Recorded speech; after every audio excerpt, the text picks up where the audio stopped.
I use Book a Limo on all my trips. They have drivers everywhere. I always feel safe when I travel with their chauffeurs, from hello to goodbye. Checking rates, booking, and managing clients' reservations online is so easy. The confirmations, trip reminders, and car status updates are great when I'm on the go. I want my clients to have the best experience during their trip. That's why I've used Book a Limo for the past 30 years. What's your destination? Book a Limo, any car, anywhere.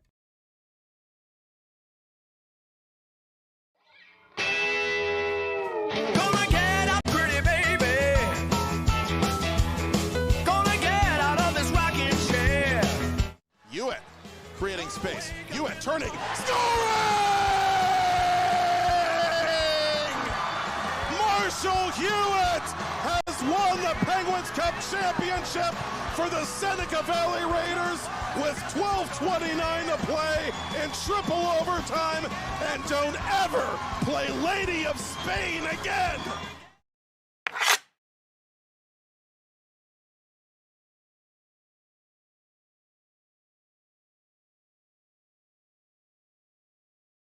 Looking for real 100% natural pain relief? Hey, Kurt Angle, 1996 Olympic gold medalist and 13-time world champion here. Trust me, I know pain. You can either suffer or manage it. That's why I use Curable Active to help relieve my aches and pains naturally. Curable Active topicals have you covered with fast-acting, all-natural pain relief the Kurt Angle way. Look for Curable in stores or go to curable.com and get 20% off. Use promo code USA at KURIBL.com.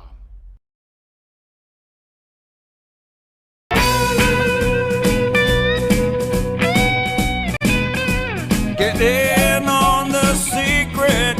Get into a colder beer.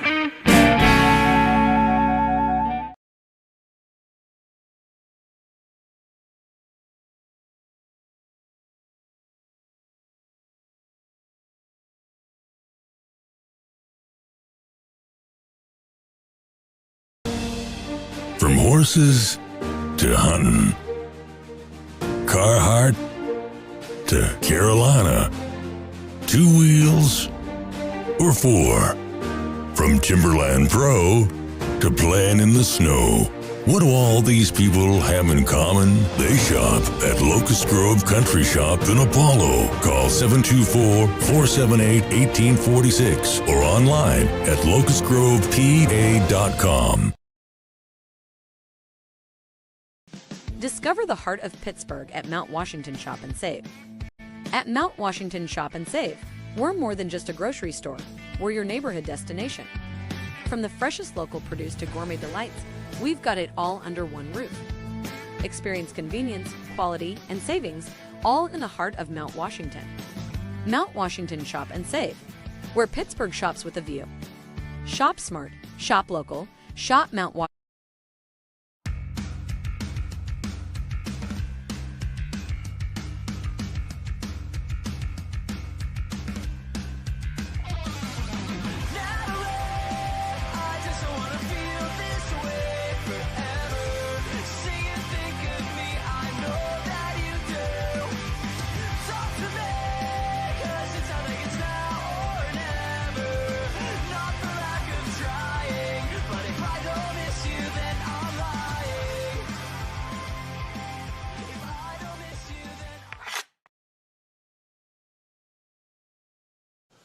Welcome to the Hope Gas Ice Pavilion here in Morgantown, West Virginia for the College Hockey Championship of the CHMA here against West Virginia and John Carroll. My name is Ian Murray, joined alongside Alex Dufflo here and Josh Yates along with me here from the IUP broadcasting team. We're happy to bring you this championship game here this afternoon, and it has certainly been a fun weekend here of hockey, and we'll take a look back here at the quarterfinal matchup. The first run with West Virginia going against RMU. We're down in that one, but then an onslaught in the third period, and they were able to get past IUP. Even then in the quarterfinal matchup, or semifinal matchup, excuse me, to get here to Championship Sunday. And then bottom half of the bracket, you had Kent State defeat Duquesne there 7-2, and then Kent State with a hard-fought battle last night, fell to the number 2 John Carroll University. They're the Blue Streaks to reach the championship Sunday here with West Virginia and John Carroll. Yeah, this really is just a great story for West Virginia here, Ian. You know, you look at it, they sort of had the toughest route to the championship if you think about it. Of course, they were ranked number 4. They had to face a close ranked number 5 Robert Morris. They took them down. Then they had to go up against number 1 IUP, the upset there.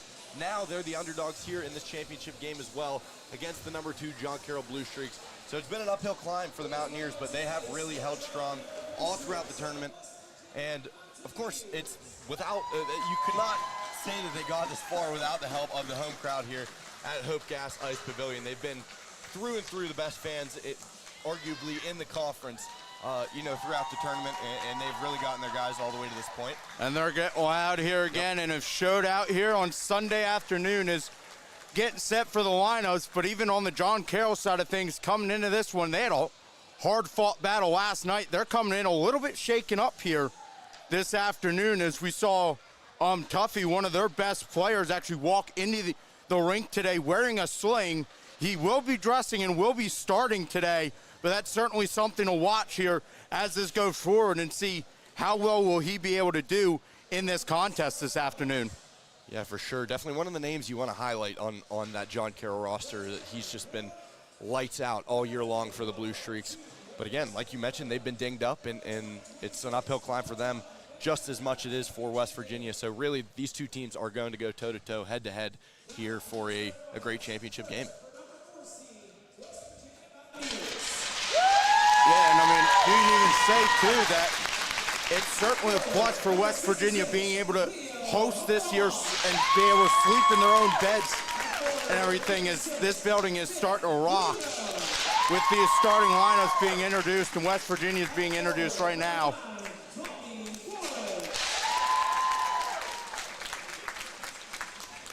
Let these lineups roll out. Of course, the goaltenders for these respective squads, it's going to be none other than Wyatt Slogis in the pipes for West Virginia. He's been their rock all tournament long, and on the other side, it's going to be Jack Zakluski.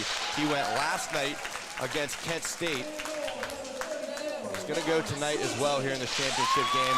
Keep a lot of confidence in their guys, and let the skaters do their work. Stay tight between the pipes. We get ready for the national anthem here. Yeah, and we'll be right back here right after the national anthem.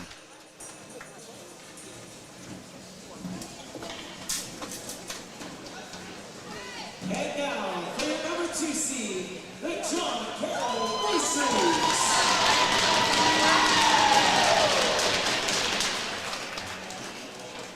On forward, number 15, Colin Cronin. On forward, number 10, Charlie Tucky. On forward, number 13, Tanner Quinta.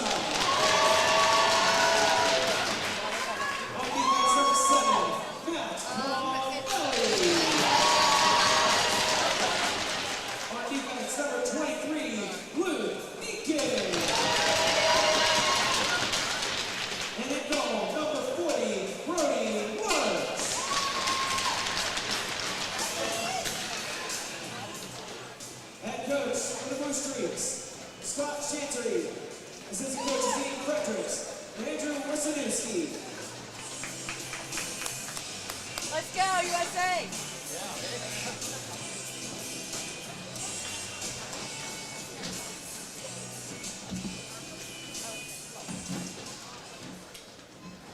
And now to honor the gold medal winning USA.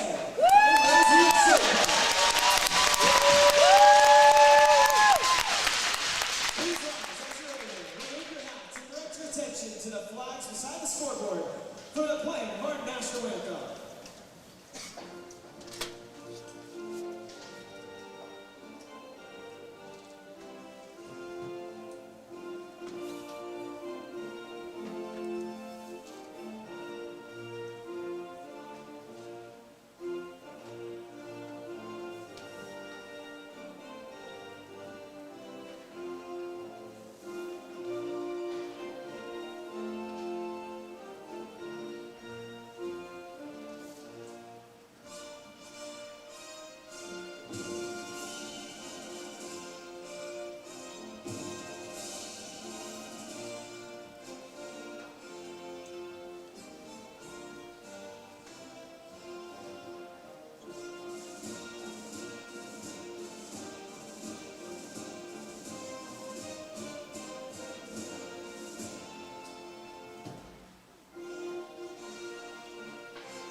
back here right after the Star Spangled Banner playing a little bit extra special after the U.S. men's team took down Canada in the gold medal game just earlier this morning. It has certainly been a great day for hockey here so far, and we are in for a real treat here this afternoon as West Virginia is the away team getting set to face John Carroll in their home building here. So 60 minutes left in the season for either side, and everything you have worked for comes down to this very game.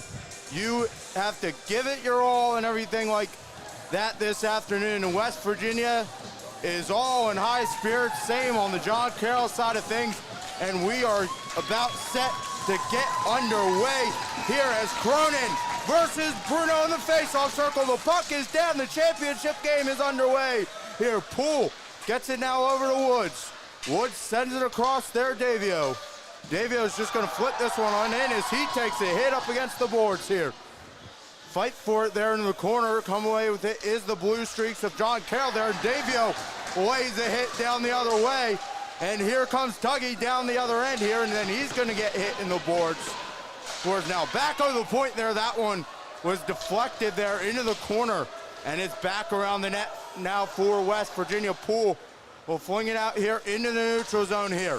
First touch there was John Carroll, and they'll send it back deep into West Virginia territory where Poole will pick it up. You love to see both teams coming right out the bench. Davio and Plinta just reversing hits right in front of the boards and getting their guys going. Yeah, these guys are already trying to kill each other, and we're not even a whole minute in. John Carroll now up ahead. It's Martin. Martin sends that one across there, but that was broken up there by West Virginia. And now John Carroll's looking to reset again. Get it back to Barber here for West Virginia. And he sends it across Henry. Henry sends that one up ahead off the stick of Glamkowski. And now it's into the corner there for John Carroll. John Carroll, that one's gonna be kept in for a moment by Falzer there, and then John Carroll jumps on top of it as they look to push it up ahead as Wu is just gonna dump it in as off for a line change goes the Blue Streaks. So John Carroll trying to push it up ahead, or excuse me, West Virginia, and then John Carroll took it away. Their shot went high and wide. It's battle in their corner. Falzer, he'll get it back there. Barber up ahead off the skate of Brackett there. Rittmatter is able to keep it in for the Blue Streaks. Tied up along the boards there. Brackett gets this up ahead. Falzer. Falzer, Glemkowski is offside. West Virginia does touch up there on the delayed offsides. John Carroll now look to bring it up ahead. Here it's Maui. Gets it up ahead. And then West Virginia Briggs was able to push it back. There, Strittmatter picks it up.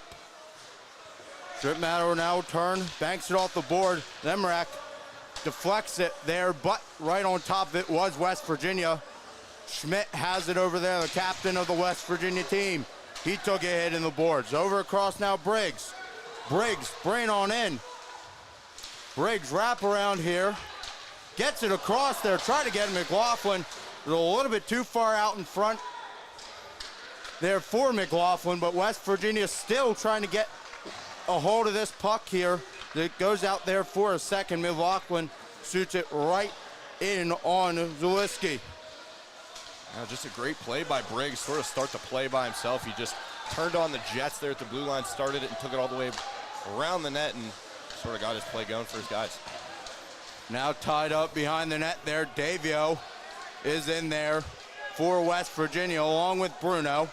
Bruno gets pinched up along the boards there and still loose there, and they're going at it there. Kraft was in there for Duquesne there, and Bruno's face mask there was a little loose. So we'll blow the whistle here. Certainly going to be interesting to see today. We had talked about it all weekend, if you guys have been tuning in for the whole playoff series, just how the third period has been the defining period for all of these teams, like every single team in this playoffs for some reason. And we're going to see if that continues tonight, whether or not they're going to be more aggressive. As they're showing here, I mean, they're coming out firing, both of these teams. They're playing 110 miles an hour everywhere they go. So I think we might see that curse break a little bit, but you never know. It's been the case. That one loose out front. Slogis able to get it. Then it's off the post there for John Carroll. And then West Virginia is able to clear the zone.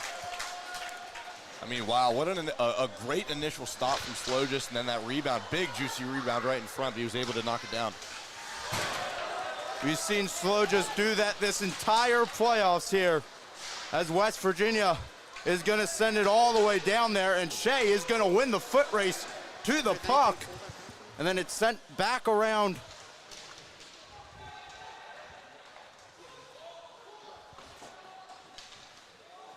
Still now behind the net now for John Carroll. John Carroll holding it now behind the net, waiting for the change to happen on John Carroll's side of things. West Virginia spaced out across the ice, and here come the Blue Streaks now. Bringing it up ahead there as he got pinched on the boards by Brackett, and then Brackett sends it back away. It's Glemkowski and Falzer. Glemkowski tried to make a move there, but it was stripped by Wu.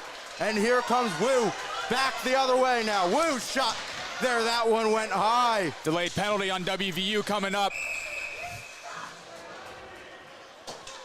It was Plenta behind the play that was tripped up. So we're gonna get our first look here at the John Carroll power play. We'll see who goes to sit for West Virginia. I believe it's Falzer. Yep, Falzer gonna be heading the box here for 2 minutes. Here, but John Carroll, of course, on the power play now, but you obviously can't sneeze at the way this West Virginia penalty kill has played this weekend either.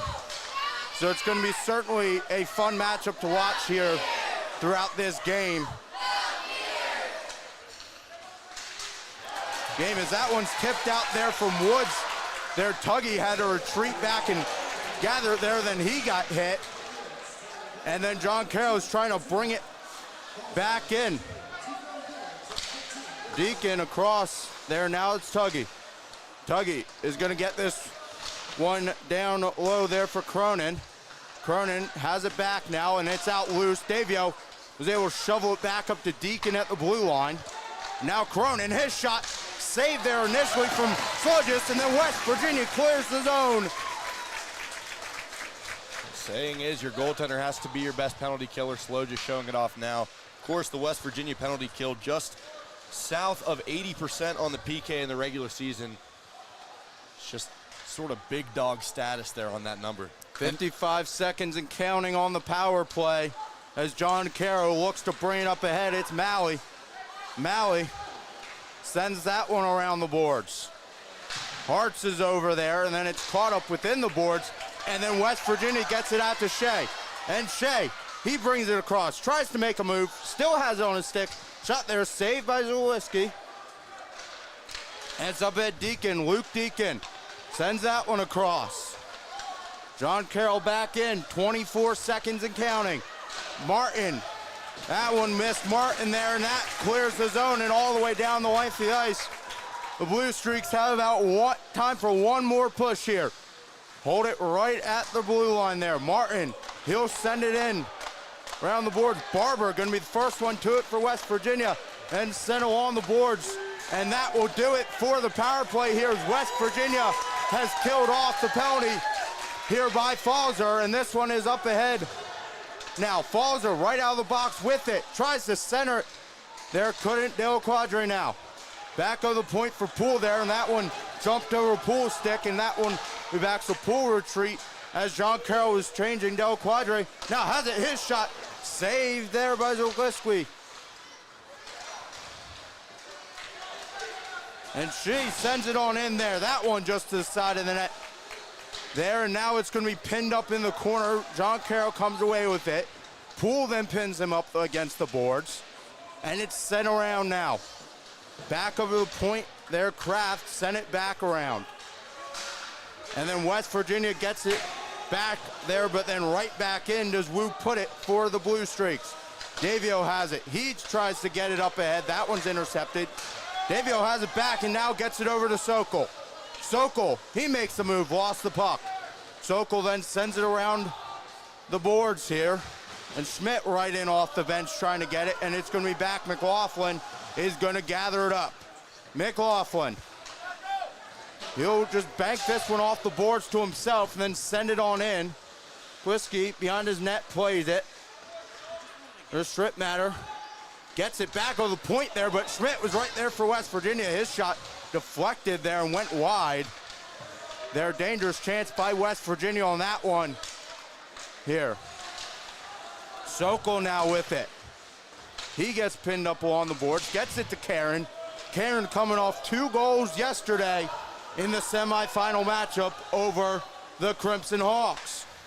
Blue Streaks now are surveying.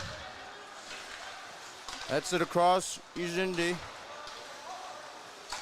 Barber up ahead off the stick of Woods and down in Bruno, the one giving chase for West Virginia. Bruno is going to then play physical here and get up right along the boards. Here in the centering opportunity in the slot there, West Virginia wasn't able to get a stick on that one. They'll get it back in the northern zone, up ahead off of Bruno's stick and all the way down. This time Haban is going to win the foot race to the puck and keep standing along the boards there, and then it's kept in by West Virginia and tries to send it in on net. There, that's where Woods will pick it up. Now Haban in the corner here, Haban. His center opportunity there, tries to get a deflection there from Woods. Did not happen. Good defense by John Carroll. Barber now has it from behind his own net. Up ahead there off the stick of Woods, but then taken away. It's Martin. Tries to backhand it there, couldn't get it. Then West Virginia couldn't pick it up. And that led to an excellent chance there from John Carroll. But Slogis with the save on the other end. Now that rip off the stick of Sean Deacon, sort of all alone, a clear chance, but he just left it on the ice. 2 goals for him last night, I might add, so he's definitely got the knack for scoring here in this tournament. Poole, his shot saved there from Zukliski.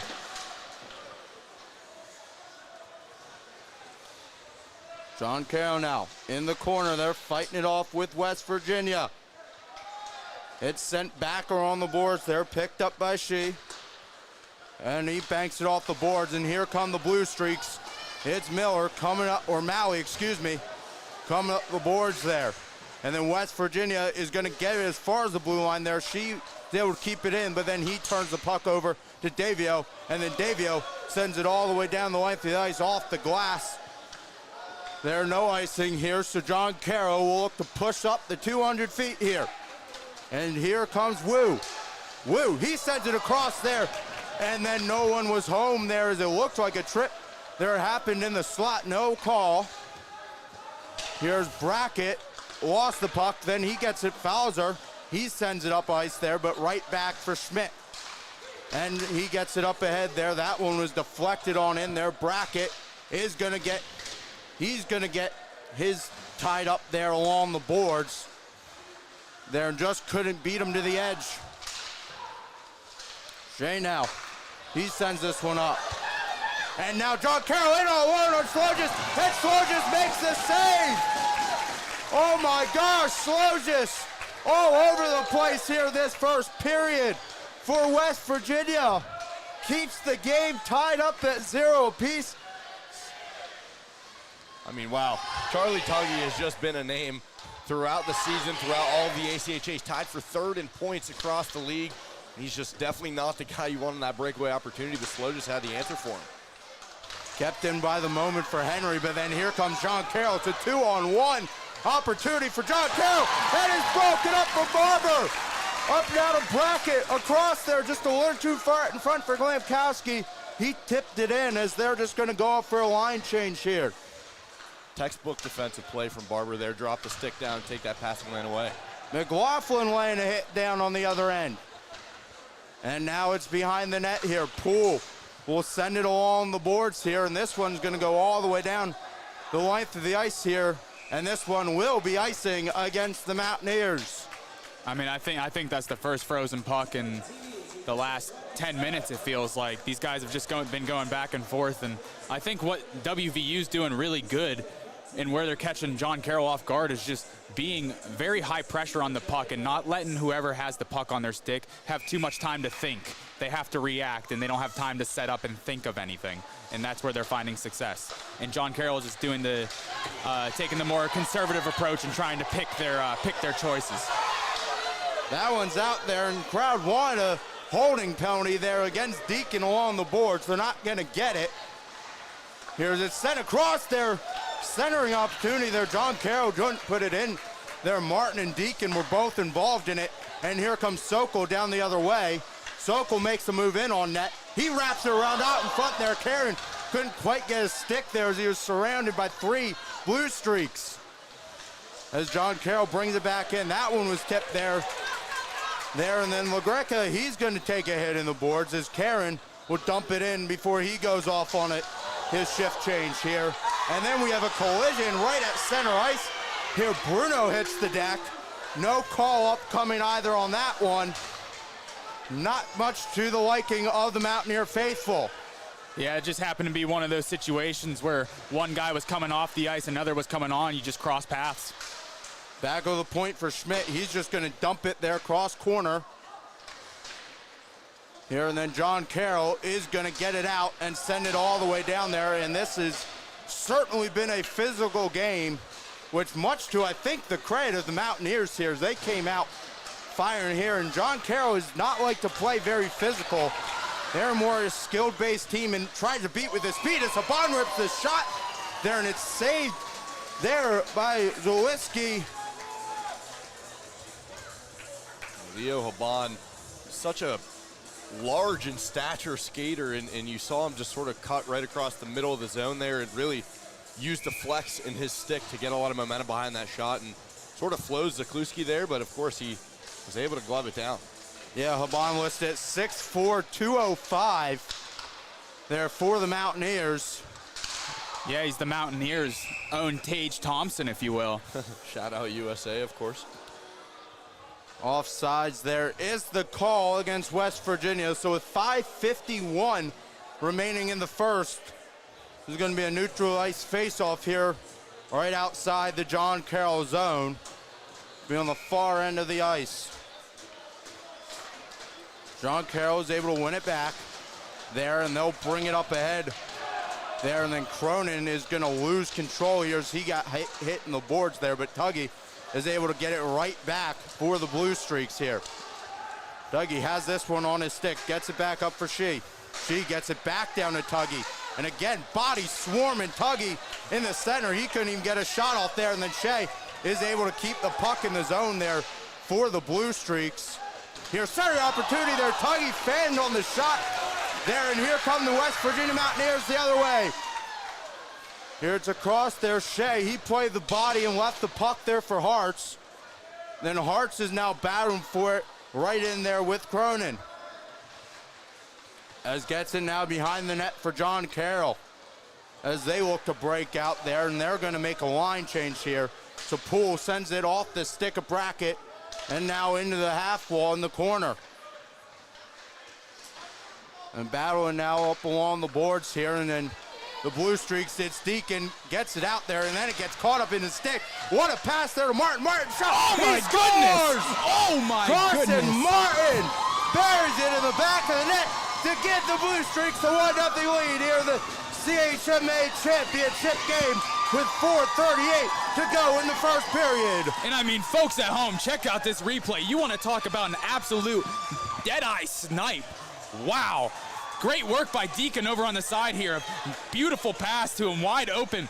And he brings it right back and loads it up. Far across. I mean, Slowjist has been a brick wall all playoffs. So you got to beat him by hitting the corners, and he did just that.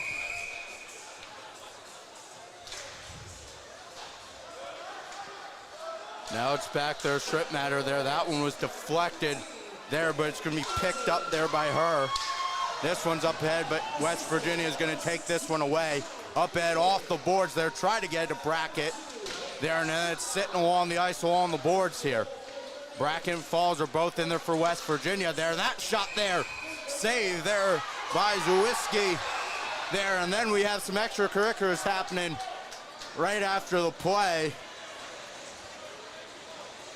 And we have an official pointing towards the box. Looks like maybe they won't stand for something here. They might be a little strict on overall penalties, but they might not stand for the pleasantries being exchanged. And it's going to be Ushindi heading to the box. He did throw a little jab with the glove on, and you know that's gonna in most leagues send you to the box no matter what it is. This will be our first look at the West Virginia power play. In the regular season, they were just north of 34% on the power play. But they got all their top dogs out there looking to find the equalizer here, get on the board. Bruno and Cronin in the face-off circle. Here, gets it back there to Poole. Across it's Falzer. Gets it across there for Woods. Back of the point there, Poole. Poole rips the shot, and then it's deflected. Bruno's rebound opportunity didn't go. There, Falzer has it back. He gets to the Poole, and then it's going to be taken away there by the Blue Streaks. Here, and that was Plinta with it, and he dumps it on in. Poole now has it behind his own net. Sends it across there, Bruno. Bruno gets this one up ahead. Now across it's Haban. Haban there to Poole. Poole shot there. That one is saved there by Zukwiski. Haban gets it back, Bruno. Now it's Poole. Poole, his shot there, saved there by Zukwiski. And that will cause for the whistle with 1:09 to go on the power play here for West Virginia. We were just talking about Leo Haban. He certainly knows his role on that first power play unit. Get in front of the netminder, get your big body in there to screen the goaltender. Of course, he showed it off there, but Kluski was able to see that puck all the way through. That one went out to center ice for a moment, but West Virginia will bring it right back in. Glamkowski, he's going to send it along the boards there. Shea into the slot there for Briggs. Briggs diving on in, his shot, glove save. There, Zukwiski makes the save on that one with 3:05 to go in the period and 50 seconds on the power play clock. An easy stop there for Zakluski. Of course, no screen, no bodies in front to disrupt that point shot from Briggs. One thing West Virginia did very well yesterday was getting bodies in front of the net. Here they're trying to get back to that here in this contest. Here, Briggs has it now. Briggs now up ahead. Massive hit by Deacon. Took a hit there from Deacon. And all the way down now for Slojas here. 25 and counting. Hartz has it. Hartz here. He'll send it across on the far side. Sends it across now. Brackett and Glamkowski in there.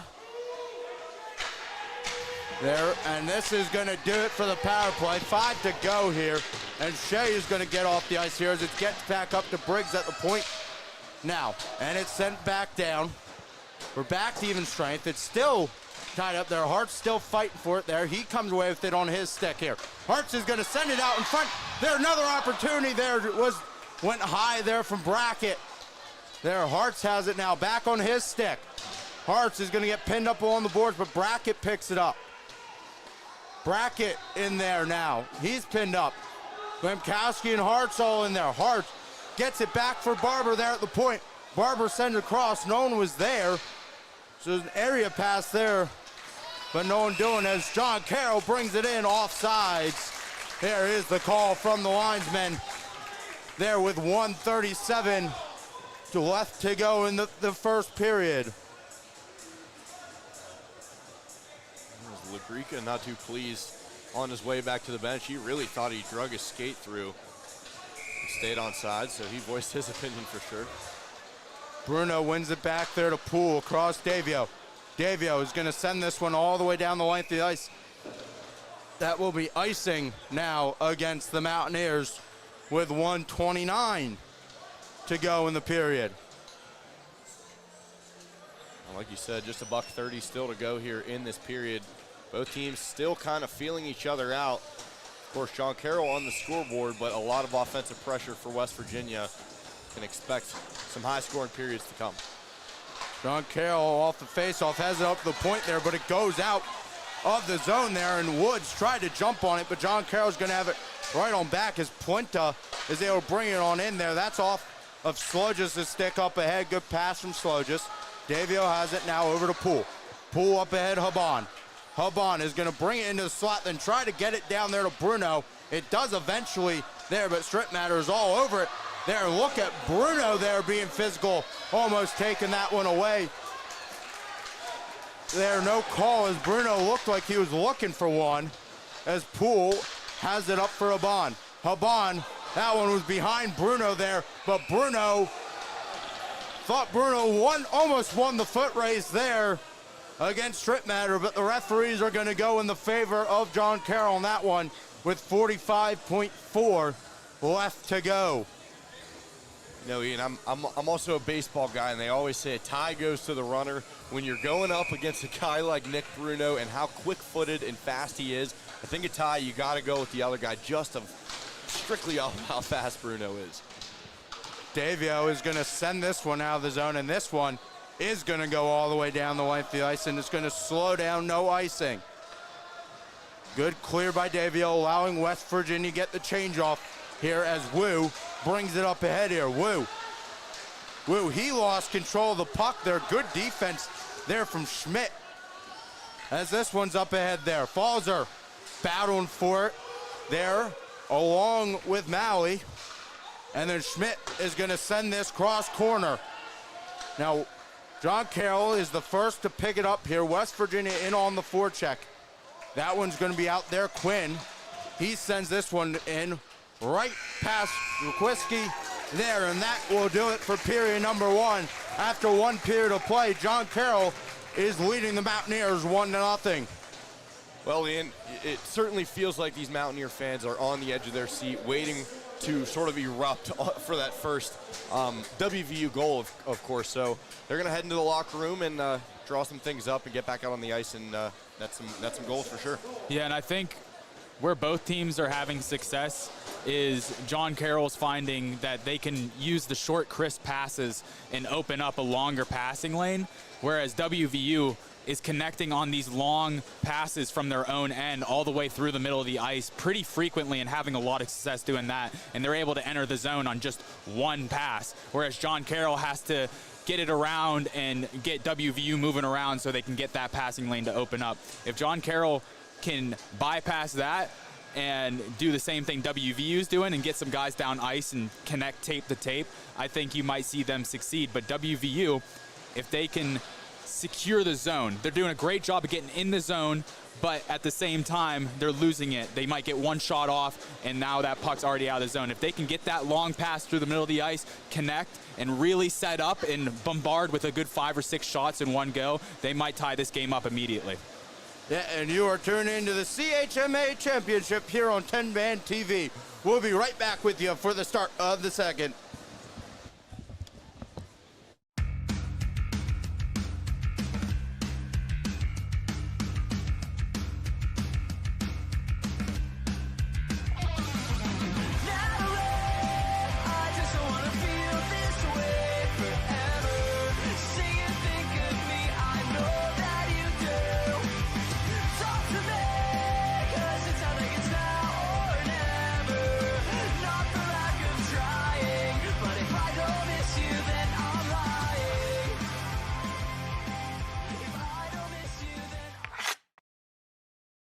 .110 miles an hour everywhere they go. I think we might see that curse break a little bit, but you never know. It's been the case. That one loose out front. Slojas able to get it. Man. Comes Wu back the other way now. Wu shot there. That one went high. Delayed penalty on WVU coming up. Shay now.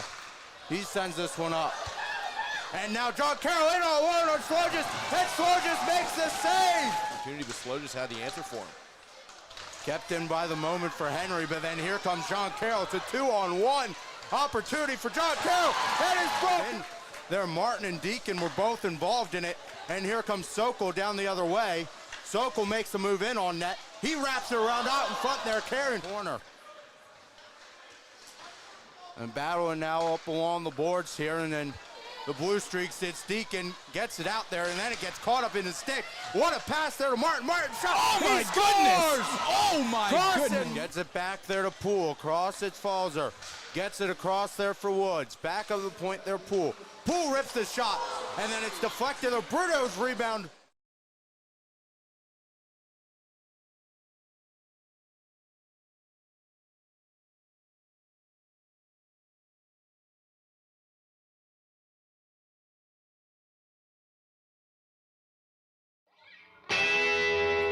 Gonna get up, pretty baby.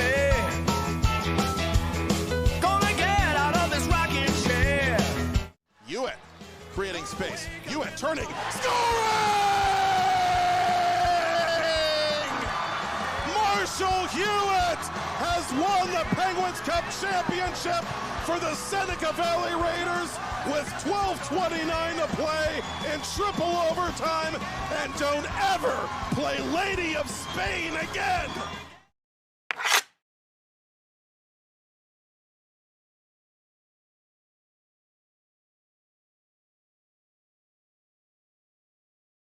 Hey Yins guys, just a reminder, Yinzer dogs and cooler beer are good food. Whether you're cooking at home or tailgating, grab an original Yinzer dog, kielbasa, pierogies, and lushkis at Giant Eagle. Yinzer dogs and cooler beer, a match made in Pittsburgh.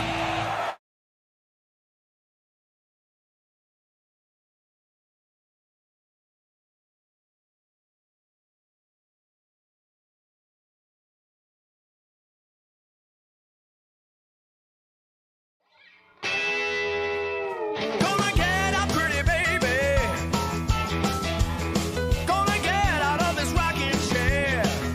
Hewitt creating space. Hewitt turning. Scoring! Marshall Hewitt has won the Penguins Cup championship for the Seneca Valley Raiders with 12:29 to play in triple overtime. And don't ever play Lady of Spain again.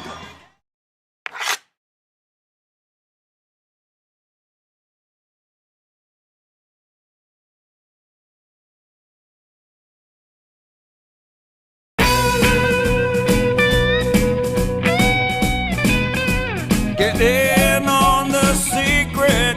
Get into a colder beer.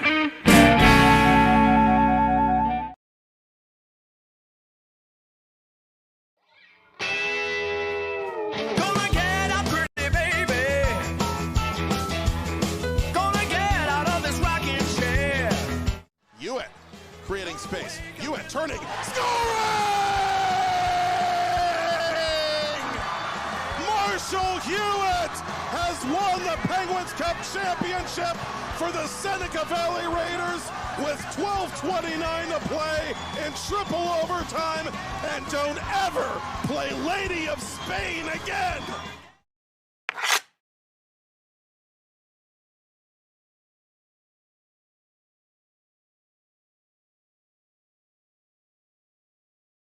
One field, one coach, one moment. That's all it takes to change a child's future.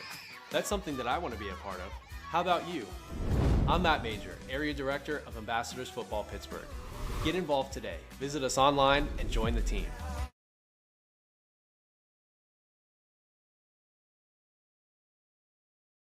Why are so many companies, unions, and organizations across the country choosing the Avia dental plan? Because group plans start at as little as $5 per month, and groups can save 20 to 80% off of high-quality dental care.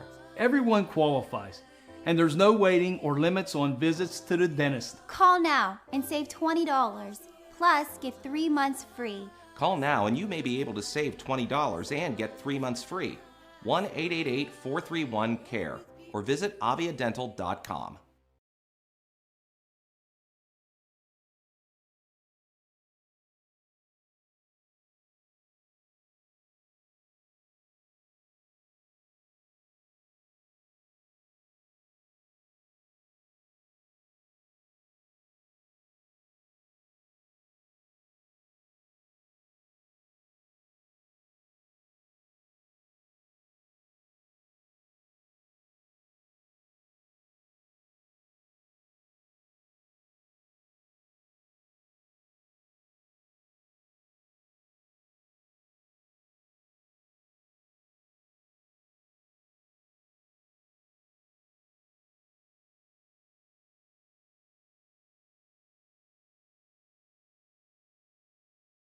110 miles an hour everywhere they go.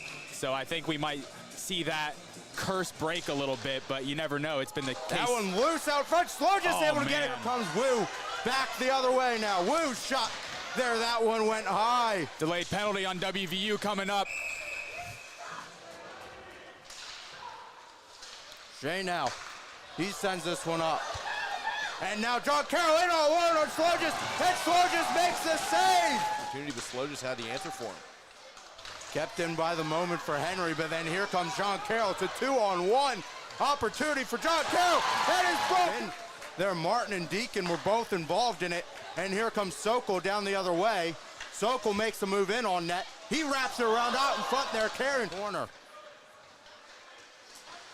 And battling now up along the boards here, and then the blue streaks, it's Deacon, gets it out there, and then it gets caught up in his stick. What a pass there to Martin. Martin shot. Oh, he my scores! goodness. Oh, my goodness. Gets it back there to Poole. Across it's Falzer.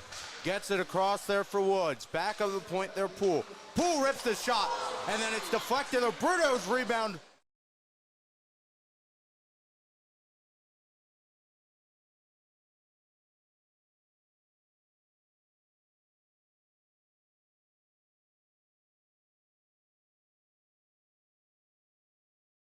Why are so many companies, unions, and organizations across the country choosing the Avia dental plan? Because group plans start at as little as $5 per month, and groups can save 20 to 80% off of high-quality dental care.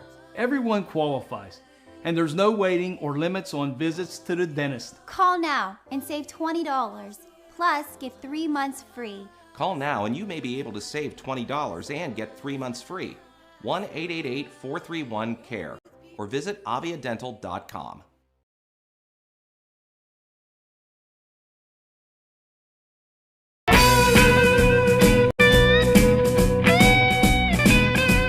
Get in on the secret, get into a colder beer.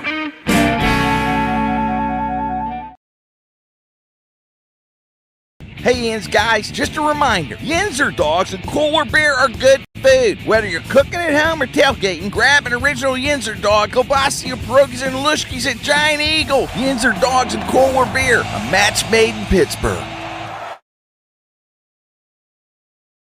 Looking for real 100% natural pain relief? Hey, Kurt Angle, 1996 Olympic gold medalist and 13-time world champion here. Trust me, I know pain. You can either suffer or manage it. That's why I use Curable Active to help relieve my aches and pains naturally. Curable Active topicals have you covered with fast-acting, all-natural pain relief the Kurt Angle way. Look for Curable in stores or go to curable.com and get 20% off. Use promo code USA at KURIBL.com.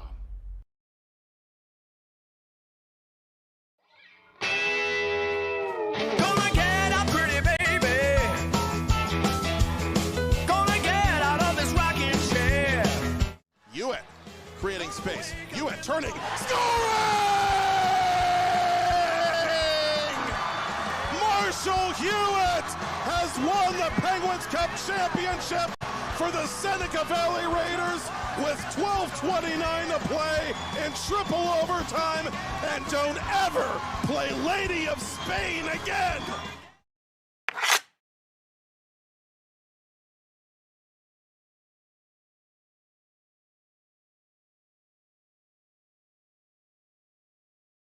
Play It Again Sports in Greensburg is your locally owned and operated sporting goods store.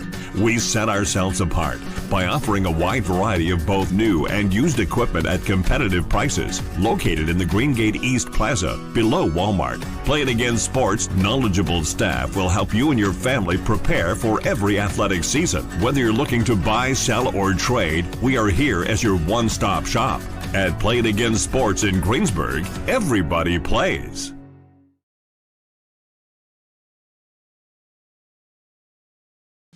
Discover the heart of Pittsburgh at Mount Washington Shop and Save. At Mount Washington Shop and Save, we're more than just a grocery store. We're your neighborhood destination. From the freshest local produce to gourmet delights, we've got it all under one roof. Experience convenience, quality, and savings, all in the heart of Mount Washington. Mount Washington Shop and Save, where Pittsburgh shops with a view. Shop smart, shop local, Shop Mount Washington Shop and Save.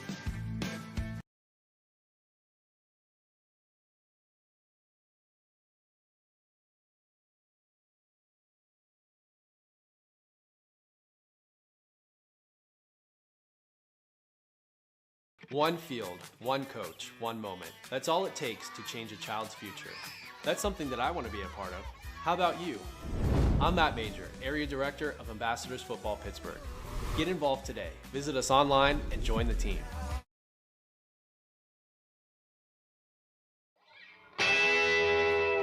Gonna get up pretty, baby. Gonna get out of this rocking chair. Hewitt creating space. Hewitt turning. Scoring! Marshall Hewitt has won the Penguins Cup championship for the Seneca Valley Raiders with 12:29 to play in triple overtime, and don't ever play Lady of Spain again.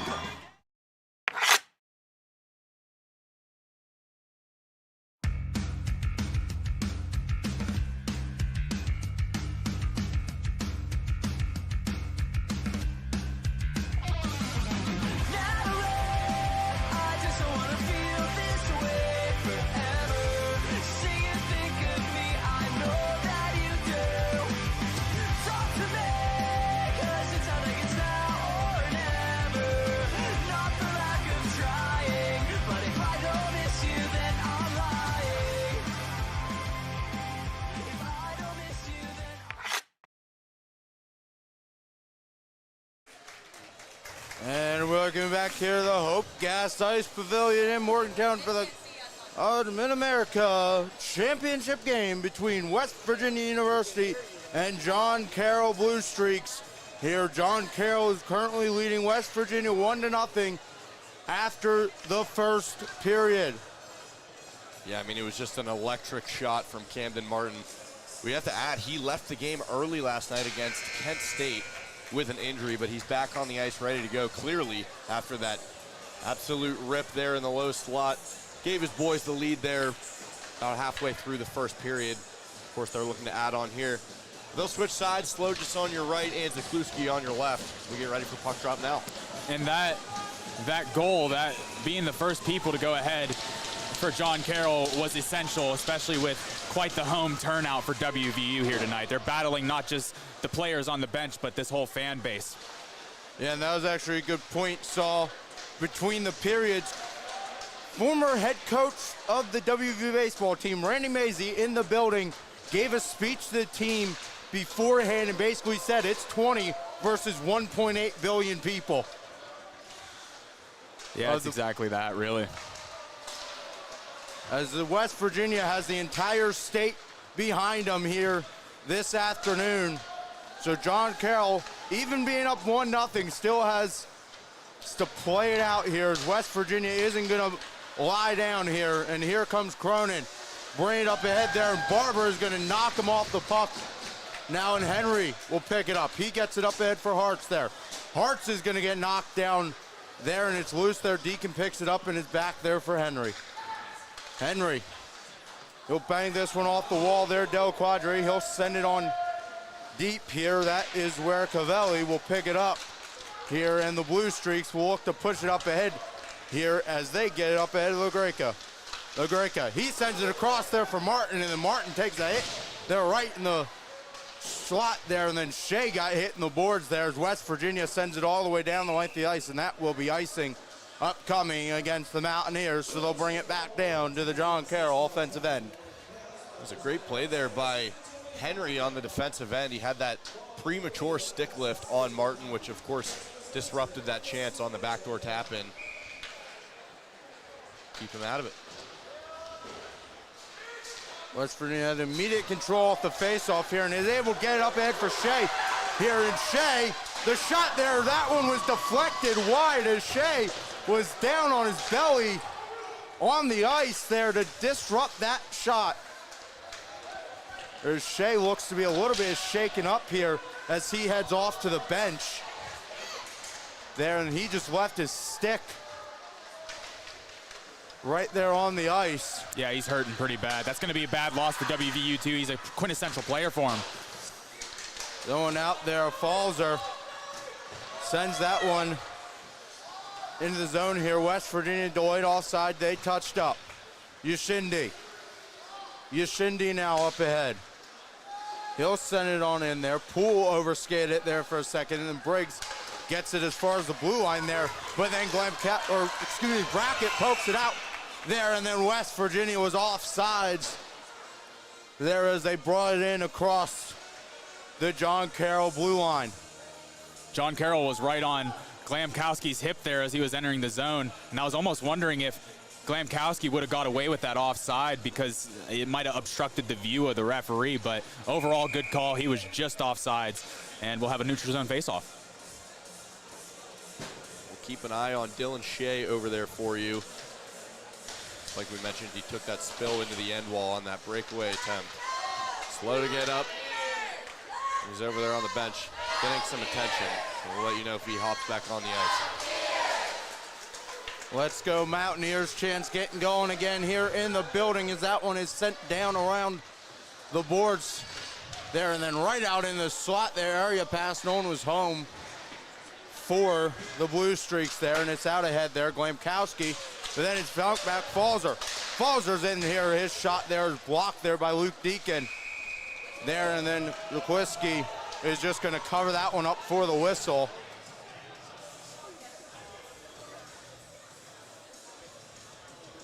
See Dylan Shea out on the bench now, skating around, making sure he feels all right. Just gave the nod to Coach Kudik. Looks like he'll be back out there for his next shift. Sokol going to be taking this offensive zone draw here for West Virginia, going up against her. And Sokol's able to win it back to Karen there. Karen's shot there right into the chest there is Lukwiski, and he is able to make the save. Smart play now. John Carroll loading up that right side. See if Karen's going to go for the same attack. This time Her is able to win the face-off there for the Blue Streaks. There, and they'll get it out to the blue line there, but that's about as far as they'll go as West Virginia will dump it back in. Dripmatter now from behind his own net there, almost turned it over there as Sokol was coming in on it, but here come the Blue Streaks down the other way. It's Luke Deacon with it, sends it around the boards there, and then right out in the slot there, but picked up almost for a second by West Virginia, but then taken away. Blue Streaks have it now. They send it along the wall. They're over for Sokol. Sokol up ahead now. Sokol into the slot there, makes the move, gets the bit back, gets it down there for Haban, and then Haban sends it around the boards there for Cavelli. And it's up ahead there for Zemrak. And then West Virginia, it's Woods, takes away at center ice there, and then right back does John Carroll send it down there. Slow just behind his net to play it here. West Virginia Schmidt picks it up ahead off the stick of Bond there, and then back into the hands of Tuggy. Tuggy, his shot there. Save there, went wide of the net, one of the two.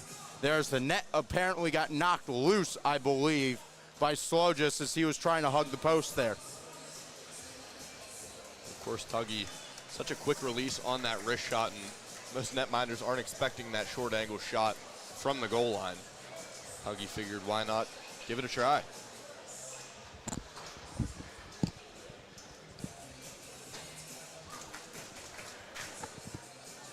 So we'll get the net back on its pegs here as West Virginia's top line is out there. Moment with Poole, Woods, Haban, Davio, and Bruno, who is in the face-off circle. That one's back of the point there, and that one went through the legs there of Wu and all the way down there. And then West Virginia now in on the forecheck. It's going to go around Haban. Haban tried to center into the slot there. Errant pass went to Tuggy of the Blue Streaks, and here they come up ahead there. Shea right in the slot, saved there by the blocker. Their rebound went to the corner from Slogis. Now it's pinned up on the boards. Gets it back up, Shea. He sends it back into the corner there. Quinta is in there for the Blue Streaks here. It's Tuggy with it now. Tuggy, he gets that one out ahead, but that one was pushed right back there, and now we are going to have a penalty upcoming here, and this one looks to be going against Tanner Quinta of the Blue Streaks. Indeed it is. Gonna get him for a trip. So that will put West Virginia on the power play here. 14:50 to go here in period number 2. So West Virginia, first power play unit out there. And then another perfect opportunity for West Virginia to tie it up and take this game back into control. Hart's able to win it back. It's back on the point there. Briggs sends it now along the boards there. Brackett is over. Shea is also there. And it's sent back there. Luke Deacon tries to clear it, but good keep in there from Glamkowski. He sends it back around the boards there for Brackett. There. And then it is going to go out there. Briggs is back to pick it up here. Pass up ahead for Shea. Shea, he'll dump this one on in behind the net there. West Virginia in on the forecheck here. Glemkowski is going to get it back up to the point there. Briggs. Briggs across there for Shea. Stretch pass there, Glemkowski. Glemkowski sends that one in the corner there and then ripped around the boards there, but back up the point there for Shea. And it's back down now. Brackett has it. Brackett. He gets it back over the point. Glemkowski. Glemkowski across to Briggs. Now to Brackett. In on net there, and that one's going to be broken up there, but they kept in by Briggs. What a keeping at the blue line here. And then it's down Glemkowski right in the slot there for Hartz. Hartz couldn't get the shot off. It's going to be all the way down there for Slojas. Slojas, his stretch pass up ahead for Glemkowski. Glemkowski tips it in there. Bruno Bond were in there but couldn't get the shot off. There's Ukwiski came a little bit out of his net to play it. There, and now it's pinned up on the boards. And it's back there for Briggs. Briggs will dump it back there, Falzer. Falzer now. Falzer, he sends it in. That one's around the boards there. Haban is right on in there. And this one now out. It's Poole. Poole surveying, had it tied up in his sticks, and it's going to go out there. So West Virginia will have to touch up here. They will retreat here from their own blue line. Woods bringing it on in. Woods driving in. The penalty has come to an end there. West Virginia spent the entire penalty kill basically in their own zone here, and that one's out ahead, but Woods gathers back there for West Virginia. He gets knocked off the buck. LaGreca is up ahead. John Carroll, had numbers there, but saved there from Slojas. There, now it's along the boards. There, it's Henry with it, up ahead, there for Woods. What a stretch pass there, Woods, shot, save there. No then goal. The puck went into the net there, but that's going to be no goal on the play. Woods was tripped up and went straight into Zukwiski there and brought him and the puck all the way into the net. And I mean, that was just a great effort by Woods too. Beautiful stretch pass all the way out to him. And he maintained possession and actually shielded the puck quite well, enough to get all the way in and get a shot off. But when you're moving that fast and have somebody right on your hip, there's no chance that you're making a hard stop at all. All the brunt of the force is going right into the back of the net. You just hope the puck goes first. Teams like West Virginia that bring in those different types of coordinated attacks. They can enter in on short, choppy passes and just get it across the blue line, and they can also beat you on stretch feeds like that you saw from Henry all the way from his own end. It's of course what they're going to look to do more of 5-on-5. West Virginia wins the draw here. McLaughlin sends it around the boards. Soko sends it out in the slot there, picked up there by the Blue Streaks, and here they come going the other way. And that one there sticked away from Slojas. And now Barber fighting for it beyond the boards, but the Blue Streaks have it up to Ushindi. That one's going to be blocked there by McLaughlin. Sokol has it here up ahead. They're off the stick of Karen. Now McLaughlin is in on it. Over now Sokol, back to McLaughlin. McLaughlin has it now in the corner here. Gets it back over the point there for Quinn. Quinn, that one sent wide of the net, excuse me. There, and then John Carroll picks it up here. Cronin gets it across there for Puente. Puente will dump this cross corner now. Schmidt will pick it up for West Virginia and across there to Quinn. Quinn is up ahead there off the stick of Shea and all the way down, and that will be icing. Apparently it was not off the stick of Shea. I thought he deflected it right there at the red line. And we'll see a draw on this end. John Carroll's been working pretty hard against WVU's pressure, and I think they've been handling it a lot better this period. We're going to look to see what they can do here in the offensive end. If they get a quick win, expect them to kind of circle it around. You get a quick win there off the face-off there, but then West Virginia has them pinned up along the boards here. There's the puck does eventually get moved back out of the point there, and it's sitting right there on the blue line. Blue line there is a bunch of players in there fighting to get control of it here. And then the whistle is going to be blown as the puck was not moving. Yeah, it looked like there was about 6 players in the mix there. Herr now coming up from off the ice. He was sort of knocked down in that whole scuffle. They'll blow it, and it'll just be a neutral zone draw.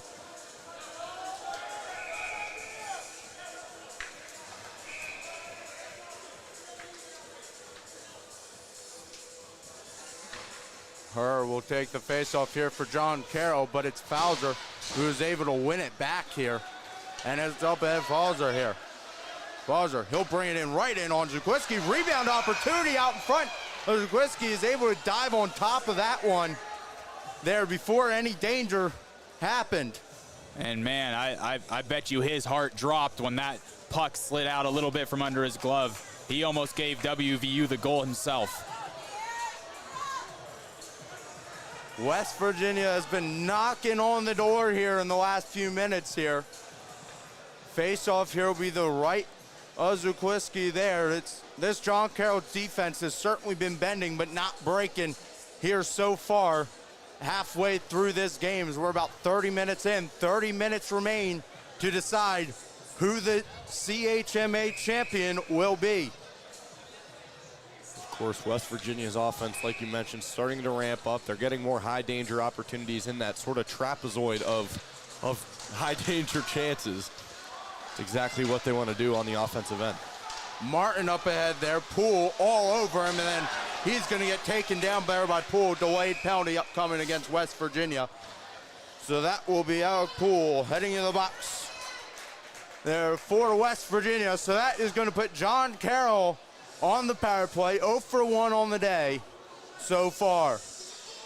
And Poole was defending so well against that little drive and ended up just having his left skate out in front of, I think it was Martin that got tripped up. I think his left skate just got caught out in front of Martin. He tripped him with his foot. Bruno wins the face-off here, but then Schmidt gets pinned in the corner, so it's been taken away there by John Carroll. They're fighting for it, but it's all staying relatively in that corner right now. It's down. Back of the point there, Tuggy. Tuggy gets it across Cronin. Back to Tuggy. They're just playing catch. Cronin then gets it down deeper. Here, Cronin back now, Tuggy. Tuggy up at the point there, across there, Cronin. Cronin rips the shot. It's blocked there by Schmidt. Rebound opportunity there. It was then cleared by Bruno all the way down the length of the ice here, and Woods is going to be down there applying pressure to the Blue Streaks.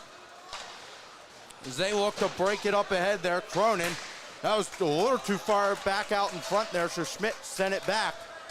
Now Woods applying pressure there again. He almost took it away there from Tuggy. What a hit there from Woods.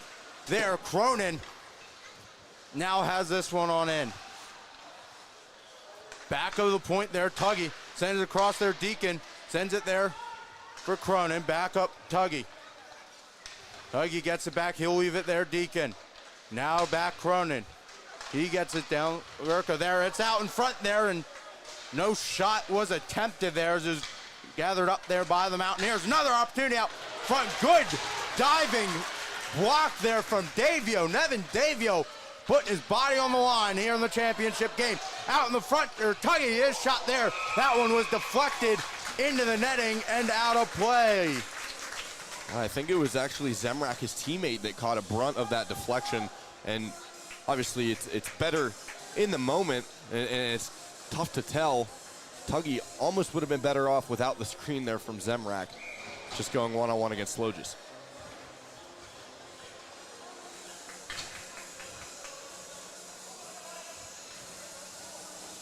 Falzer and Maui in the face-off circle.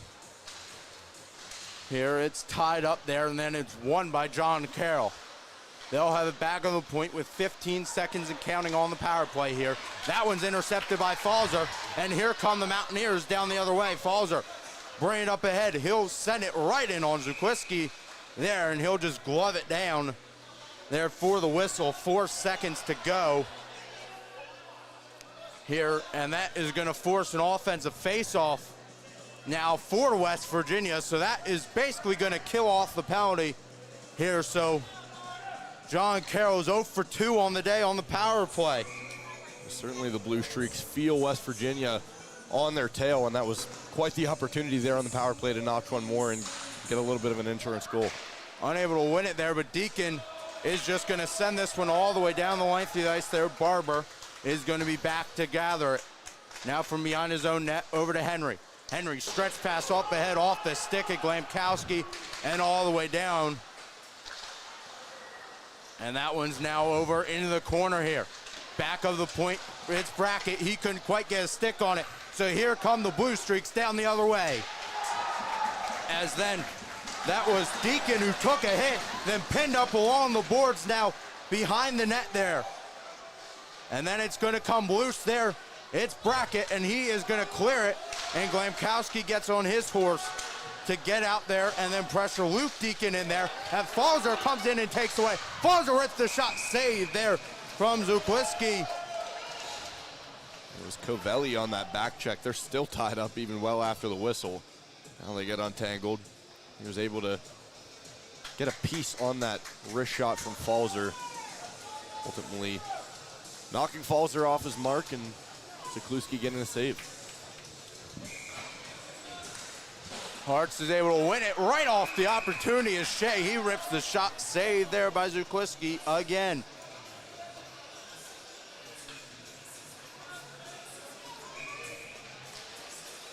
As there, John Carroll is able to win the face-off on this go-around.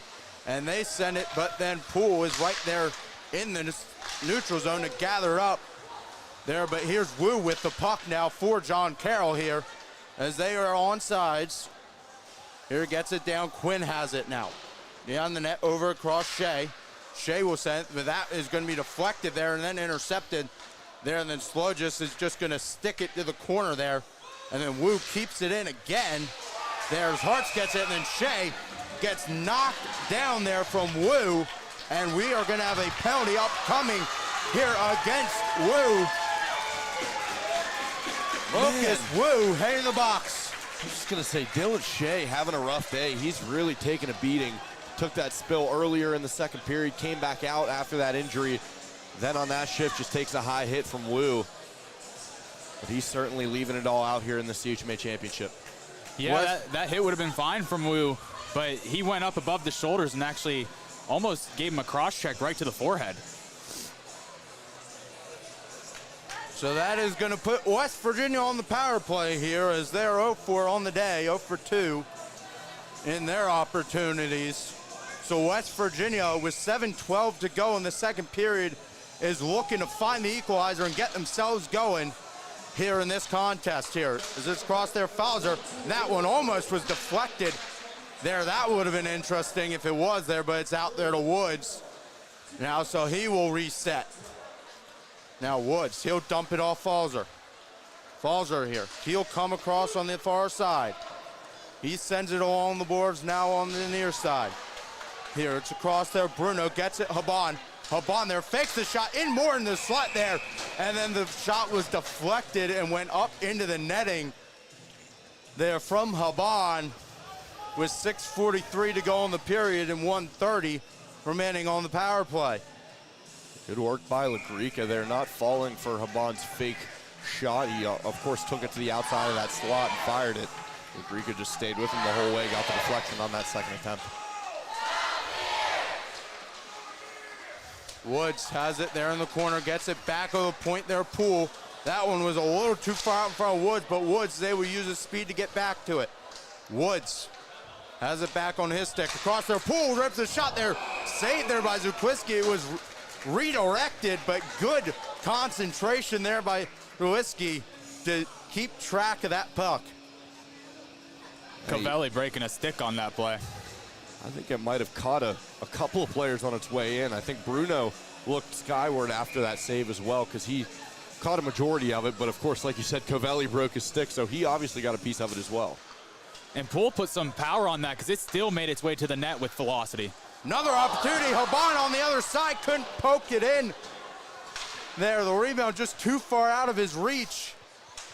There, and then John Carroll tried to clear it all the way down. It's knocked down by Bruno, but it's going to go out to center ice here as Bruno will send it back there for Poole. Poole has it up ahead for Haban now. Haban tries to make a move there, but then Deacon was all over that one, but West Virginia still has it back. Bruno now across their Poole. Back up, it's Woods. Woods rips the shot. That one's blocked out in front by Plinta. And now it's sent around the boards there. Haban will send it back there. Falzer now. 20 seconds to go. It's back up Poole. Across there now. Right down in the slot there. Across there. Falzer had an opportunity. Couldn't quite get the shot off. Back up there for Poole. Across Falzer. He rips his shot. And he scores! Top shelf goes above the glove there. And Falzer puts West Virginia even with John Carroll. 5:28. It's a power play goal! Talk about a way to reinstate the energy here with this home crowd. Falzer just letting one fly from that left face-off dot. He had the traffic in front, ripped it up high. 1-1, now the score, an absolute top shelf drive. And that's how West Virginia got a lot of their goals yesterday, was just a lot of bodies in front of the net there. John Carroll was able to win this, and Shea has it back here. And this crowd is rocking now in the Hope Gas Ice Pavilion here. And Shea sends it out in front. They're unable to really get a shot off there was Hartz. There, and then it's back out to center ice. There's Briggs. Has it, and it's back down there for Covelli. Sends it back up ahead, but then Shea sends it there for Hartz there. Hartz, he's bringing on in. He wraps around there. Del Quadre gets taken down there, and we have a penalty upcoming here. Indication is it is on West Virginia here, and it is going to be, I believe, Shea who will be heading to the penalty box here. So right after West Virginia evens it up, John Carroll is going on the power play here. 0-4 on the day as well is John Carroll. And if you're West Virginia, you have to give absolutely everything for this next 2 minutes to kill off this penalty and not let them get the lead again. You worked very hard this whole period to bring it back to even. You can't lose it in this next 2 minutes. You got to take a look at it from the other side as well. Such a huge opportunity for John Carroll to, of course, get the momentum back on their side of the ice. They're already fighting uphill with this home crowd as you hear them now chanting on this penalty kill for West Virginia. As John Carroll has things set up now. It's Deacon now on the far side. He sends it down low. Back across Deacon, gets it back on the point there for Tuggy. He gets it across, back to Tuggy now. Tuggy rips the shot, and that one hit the post there, and it's still loose there, and then West Virginia clears it. I don't know how that did wind up in the back of the net, but West Virginia gets the clear. They're under a minute 30 to go. Here's Tuggy is driving it back into the zone now. And it's behind the net there. Tried to center it out in front there, but it's back of the point now. And now it's across. Cronin, he rips the shot. That one's deflected. It's loose. Loose there. Deacon, or excuse me, that was Zemrak. Didn't know where it was. For the moment, there's Deacon. Covers it back up. Now it's back up for Tuggy. Tuggy has it across. It's Deacon. Deacon shot there. Tries to get it over there. Lagurka didn't go. And John Carroll now, centering opportunity. There, that one went wide there, and then out of the zone here. 37 seconds and counting here. Tuggy brings it here. And that shot there went wide there. Then Davio tries to clear it there, and it does eventually scoot out of the zone there for West Virginia. Cronin has it back there. Lagurka sends it up ahead there. And this one is into the corner here. John Carroll's got to get going. 14 seconds and counting here. As they have it back of the point now. Cronin gets it down low. That shot blocked out in front there from Schmidt. They're back up for Cronin. He rips the shot. Saved there from Slojas. And that will do it for the penalty here as that puck goes up and out of play with 2:51 to go in the second period. Well, Ian, there's two main philosophies on a penalty kill. Of course, the diamond thought process and the square box thought process. But the true sign of a good penalty killing team is that they're able to manipulate and transform from the diamond to the box in the midst of one penalty kill. That's exactly what West Virginia was able to do. Take away as many passing lanes as they could from John Carroll, ultimately snuffing out that power play opportunity. And you got to commend their bravery, too, and their camaraderie. To be able to throw your body out in front of a lot of these shots that they have this whole game really gives Slojas a peace of mind. That's a great way to build chemistry between you and your netminder. Now Slojas has even more confidence with his guys out on the ice. As John Carroll was able to win that face-off here, Henry has it, tries to get up ahead to Shea, then it bounced off the board. But Harsh picks it up, and it's across Dale Quadre now. Dale Quadre shot, that one went wide. There's Henry, is able to get it down in there into Hartz. There, Dale Quadre fighting for it. Back of the point there, Henry is able to keep this one on in. They're down to Dale Quadre, center opportunity there for Hartz. Hartz could not get the shot off there as John Carroll comes the other way. Henry is able to get his stick in the lane there and knock that one away there at center ice. John Carroll now will reset. Wu sends it across there. And John Carroll is just going to dump this one on in as they go off for a line change. Here's this one sent up ahead off the stick there, Bruno, and all the way down. Cavelli will pick this one up for them, but then Bruno is all over him there in that corner as it gets back over the point there. Tuggy takes it away. Here comes Tuggy down on in there. He's going to try to dump it back there, but Haban will clear the zone here as John Carroll then sends it right back in there. Slojas will send it around there. Poole then is able to dump this one all the way down the length of the ice here. Slows down, stops right between the face-off circles. Deacon now with it for John Carroll. It's strip matter now. Back.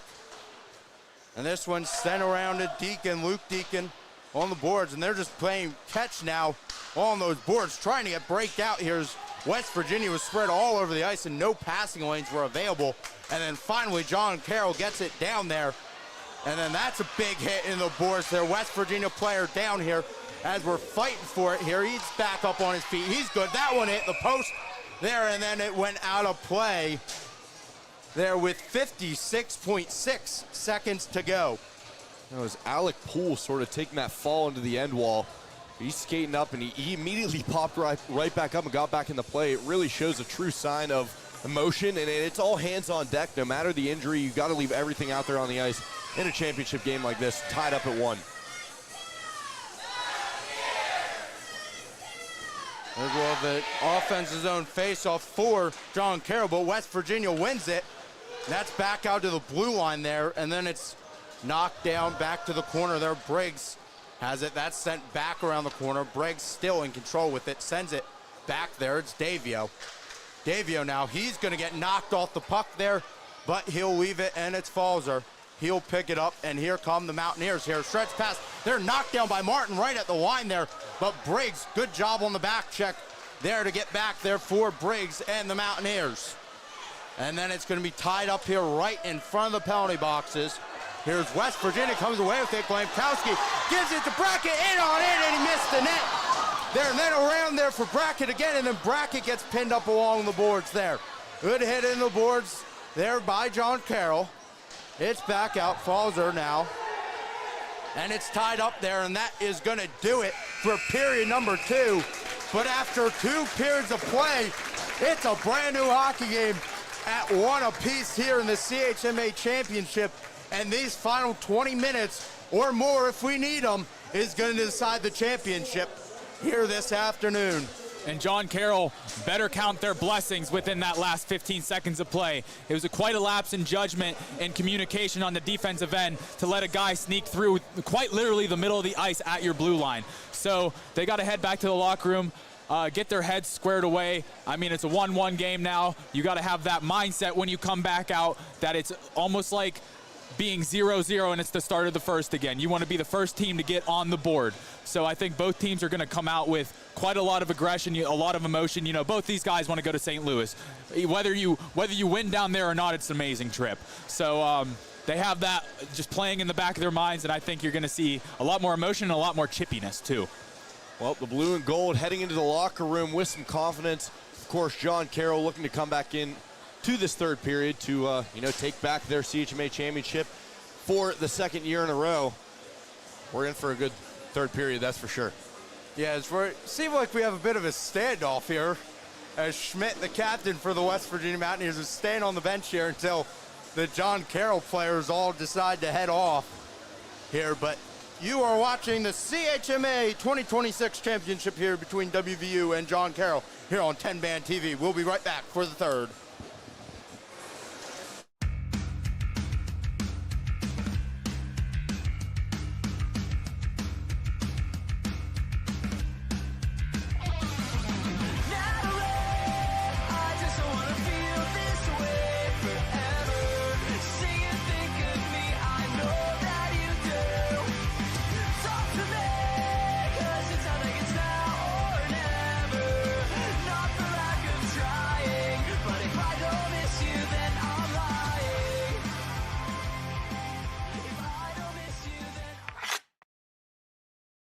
.110 miles an hour everywhere they go.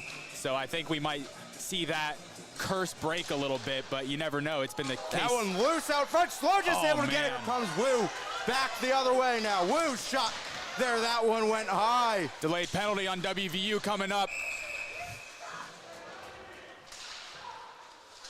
Shay now. He sends this one up.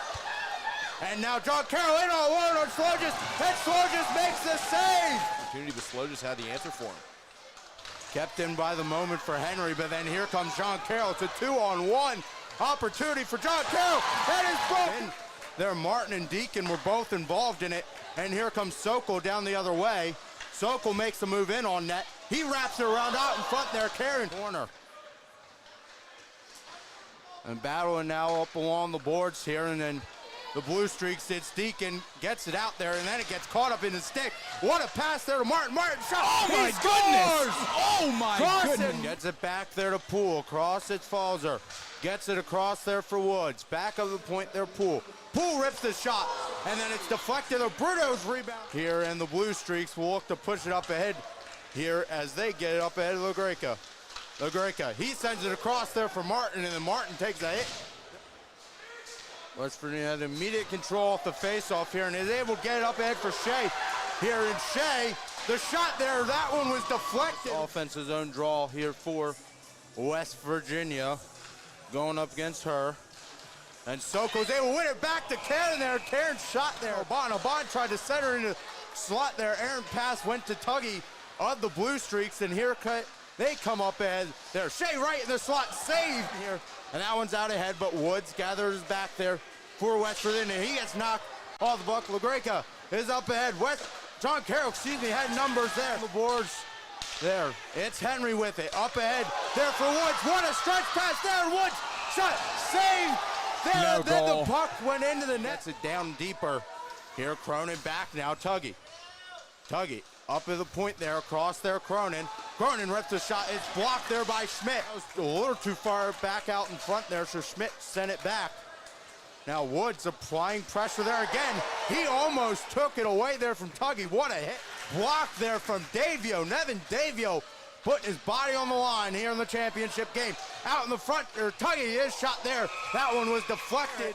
And Glamkowski gets on his horse to get out there and then pressure Luke Deacon in there. And Falzer comes in and takes away. Falzer hits the shot, saved there. He sends it along the boards now on the near side. Here, it's across there. Bruno gets it. Haban there, fakes the shot in more in the slot there. And then too far out in front of Woods, but Woods, they will use his speed to get back to it. Woods has it back on his stick. Across there, Poole rips the shot there. Saved there by Zukwiski. So he obviously got a piece of it as well. And Poole put some power on that because it still made its way to the net with velocity. Another opportunity. Haban on the other side couldn't poke it in. Seconds to go. It's back up. Poole across there now. Right down in the slot there. Across there. Falzer had an opportunity. Couldn't quite get the shot off. It's back up. Poole across there now. Right down in the slot there. Across there. Falzer had an opportunity. Couldn't quite get the shot off. Back up there for Poole. Across Falzer. He rips the shot. And he scores! Top shelf! Goes up back there for Tuggy. He gets it across. Back to Tuggy now. Tuggy rips the shot. And that one hit the post there, and it's still loose there. And then West Virginia. And it's behind the net there. Tried to center it out in front there, but it's back of the point now. And now it's across. Cronin, he rips the shot. That one's deflected wide there, and then out of the zone here. 37 seconds and counting here. Tuggy brings it here. And that shot there went wide. And then it's going to be tied up here right in front of the penalty boxes. Here's West Virginia, comes away with it. Glamkowski gives it to Brackett, in on in, and he missed the net.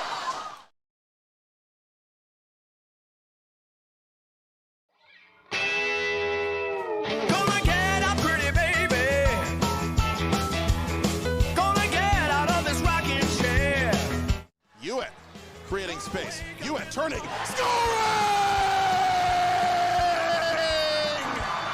Marshall Hewitt has won the Penguins Cup championship for the Seneca Valley Raiders with 12:29 to play in triple overtime.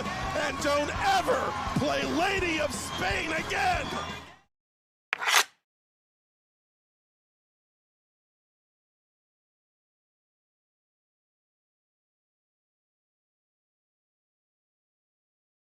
Play It Again Sports in Greensburg is your locally owned and operated sporting goods store. We set ourselves apart by offering a wide variety of both new and used equipment at competitive prices. Located in the Greengate East Plaza, below Walmart, Play It Again Sports' knowledgeable staff will help you and your family prepare for every athletic season. Whether you're looking to buy, sell, or trade, we are here as your one-stop shop. At Play It Again Sports in Greensburg, everybody plays.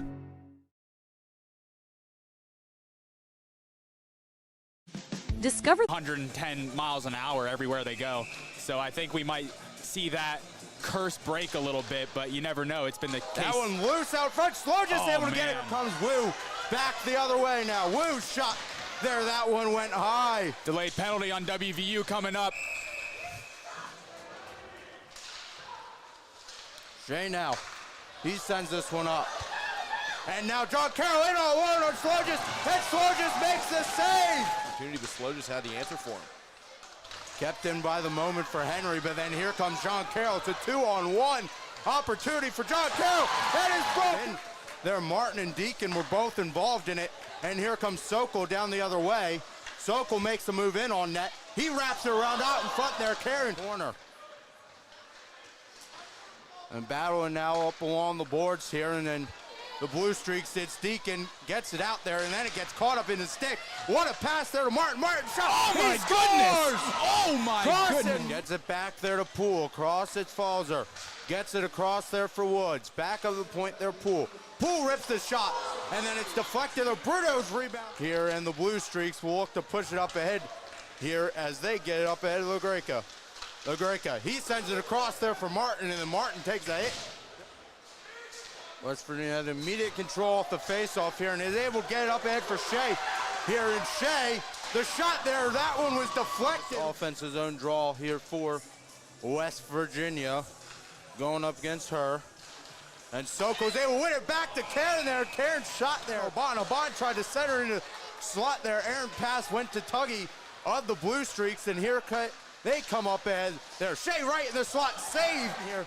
And that one's out ahead, but Woods gathers back there for West Virginia. He gets knocked off the buck. LaGreca is up ahead. West John Carroll, had numbers there. The boards there. It's Henry with it. Up ahead. There for Woods. What a stretch pass there. Woods. Shot. Save. There. No then goal. the puck went into the net. Gets it down deeper. Here, Cronin back now. Tuggy. Up at the point there. Across there, Cronin. Cronin rips the shot. It's blocked there by Schmidt. That was a little too far back out in front there, so Schmidt sent it back. Now Woods applying pressure there again. He almost took it away there from Tuggy. What a hit. Block there from Davio. Nevin Davio putting his body on the line here in the championship game. Out in the front, Tuggy, his shot there. That one was deflected. And Glamkowski gets on his horse to get out there and then pressure Luke Deacon in there. And Falzer comes in and takes away. Falzer rips the shot, saved there. He sends it along the boards now on the near side. Here, it's across there. Bruno gets it. Haban there, fakes the shot in more in the slot there. And then just far out in front of Woods, but Woods, they will use his speed to get back to it. Woods has it back on his stick. Across there, Poole rips the shot there. Saved there by Zukwiski. So he obviously got a piece of it as well. And Poole put some power on that because it still made its way to the net with velocity. Another opportunity. Haban on the other side couldn't poke it in. Seconds to go. It's back up. Poole across there now. Right down into the slot there. Across there. Falzer had an opportunity. Couldn't quite get the shot off. It's back up. Poole across there now. Right down into the slot there. Across there. Falzer had an opportunity. Couldn't quite get the shot off. Back up there for Poole. Across Falzer. He rips his shot. And he scores! Top shelf goes up back there for Tuggy.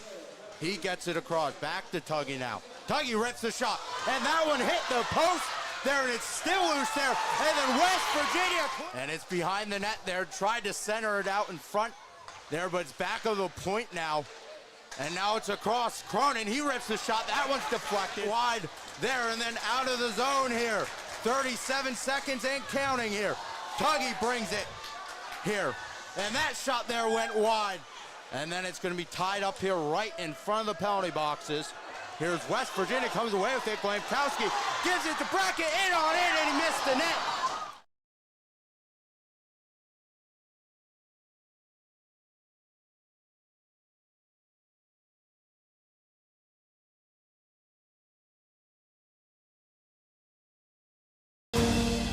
From horses to hunting, Carhartt to Carolina, 2 wheels or 4, from Timberland Pro to playing in the snow. What do all these people have in common? They shop at Locust Grove Country Shop in Apollo. Call 724-478-1846 or online at locustgrovepa.com. Looking for real 100% natural pain relief? Hey, Kurt Angle, 1996 Olympic gold medalist and 13-time world champion here. Trust me, I know pain. You can either suffer or manage it. That's why I use Curable Active to help relieve my aches and pains naturally. Curable Active topicals have you covered with fast-acting, all-natural pain relief the Kurt Angle way. Look for Curable in stores or go to curable.com and get 20% off. Use promo code USA at KURIBL.com.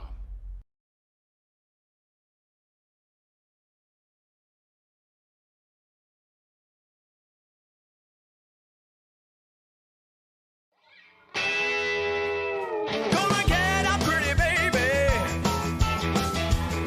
Gonna get out of this rocking chair. Hewitt creating space. Hewitt turning. Scoring! Marshall Hewitt has won the Penguins Cup championship for the Seneca Valley Raiders with 12:29 to play in triple overtime, and don't ever play Lady of Spain again.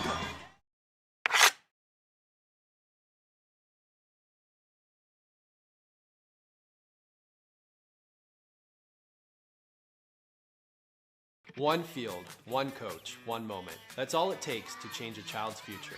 That's something that I want to be a part of. How about you? I'm Matt Major, Area Director of Ambassadors Football Pittsburgh. Get involved today. Visit us online and join the team.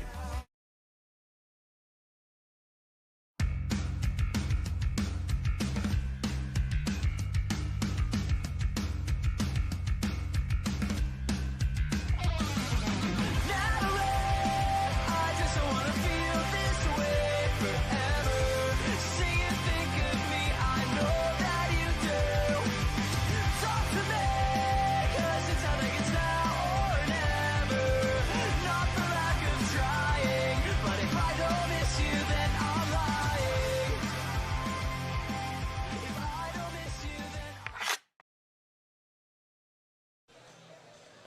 Welcome back here to the Hope Gas Ice Pavilion for the final 20 minutes of the CHMA Championship between West Virginia University and John Carroll University. I'm Ian Murray, joined along Josh Yates and Alex as well on the other end there. So we are looking to get going here for this third period of play. It's been a good one here so far, tied up at 1 apiece. West Virginia got their goal last period against John Carroll. Daniel Falzer getting the goal there, and then Martin on the end getting the period in the first period, got on the board for John Carroll. So that has been your scoring here so far as the West Virginia Mountaineers take the ice here to start the third period. And John Carroll's been sitting on the bench for quite a while waiting for this one to start here. We are certainly ready to get this one underway here in the third period. 20 minutes remain on your season here. Everything is on the line here for both squads. Yeah, Ian, I don't know if the viewers at home quite understand the pressure of the situation based on how calm our voices are. It is seriously do or die here for both squads, like you mentioned. 20 minutes decides at 1-1 the score, and we're talking off cam as well that it might come down to goaltending. Both these teams are just going toe-to-toe. It's offense on both sides of the ice, back and forth. Really, it's going to come down to which goaltender will break first, whether it's Zakluski, whether it's Slogis, but they've both been dialed all season long, all tournament long, and all game long. But they have to stay dialed for just 20 more minutes. Yeah, and we don't have a shot counter here, but you can almost assume, as you've watched this whole game, that it's almost dead even. Well, we're underway, and Bruno and Woods immediately try to get on a rush here. John Carroll was able to slow that one down for the moment, but it's in there, and then Haban lays a body there. What a hit there from Haban behind the net there. That's allowing West Virginia to get set up here a little bit here, and then John Carroll clears it all the way down the length of the ice there, so Poole is going to have to retreat and gather this one up ahead, and then he's going to dump it all the way down here. So John Carroll looked to push it back. Cronin gets it across there, and then Hartz gets his stick in the lane here. It's back now, Cronin. Cronin has control of it. Up ahead to Cavelli. And then it's sent, and then Puente sends it down in. They're going to go off for a change here as West Virginia tries to push it up ahead to Hartz here. Hartz, he's going to send it on in right into Zakwiski. Easy pad save there for Zakwiski, and then Hartz has it back here, then sent back down around the wall. It's over across Shea. Shea tries to get Del Quadre there. John Carroll's all over it there, but Barber was able to poke it back in there to slow John Carroll's rush down here then, and Martin gets his stick lifted there from Del Quadre. So here comes Barber on the other side. His shot there went high there just over the crossbar there, and Briggs pushes it back there, and then Del Quadre shoves it on in before he goes off on a line change. And now it's behind the net.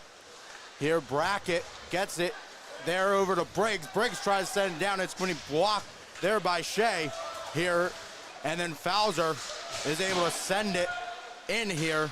John Carroll, though, is right there. It's loose here. Glamkowski, and then he scores! Katie Glamkowski, the freshman, gives the Mountaineers the lead here in the CHMA Championship with 18 minutes to go. Glamkowski taking things into his own hands, picking up the loose puck right in front, his third goal of the tournament. He was able to just be in the right place at the right time. Of course, give him credit for just lofting it right above the shoulder of Zakluski, reinstating the energy here at Hope Gas Ice Pavilion.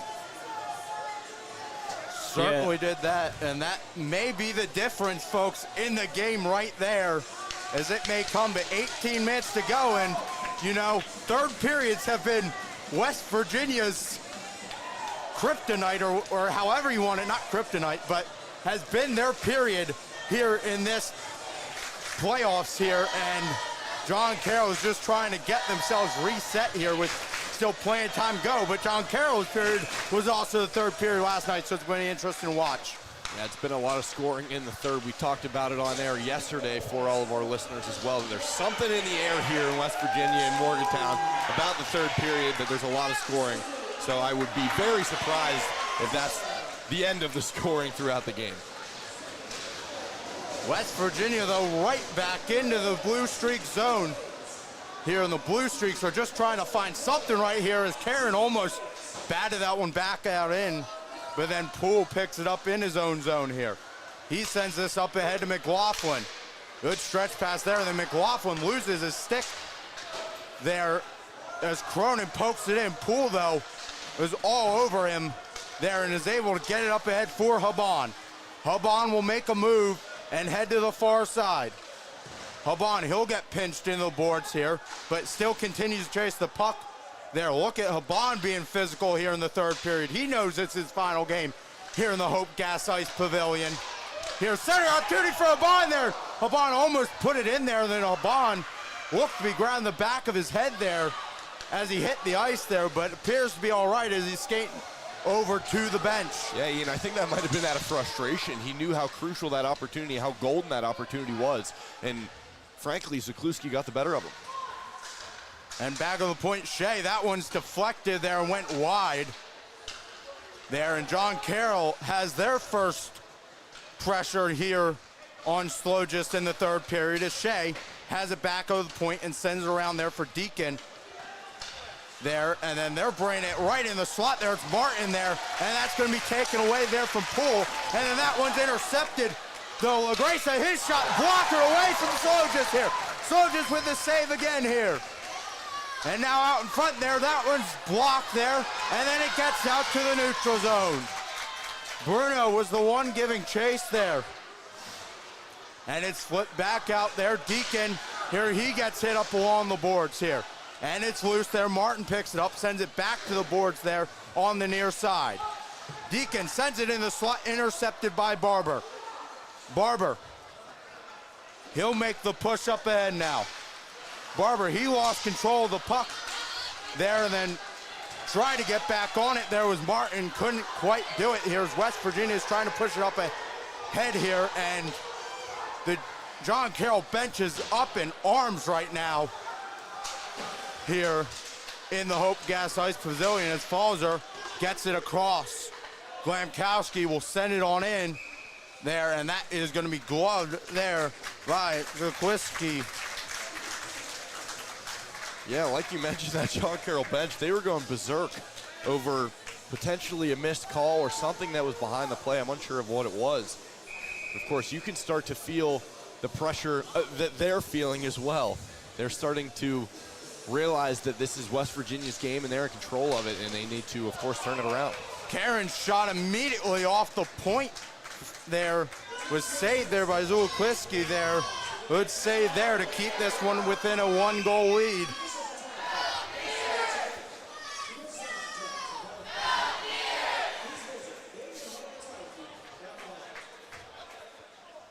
A little stalling as we waiting for Luke Deacon getting his mask done up.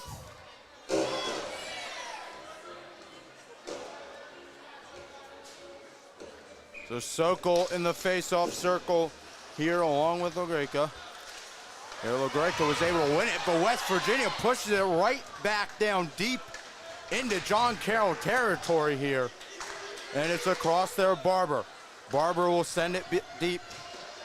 Now that's around there.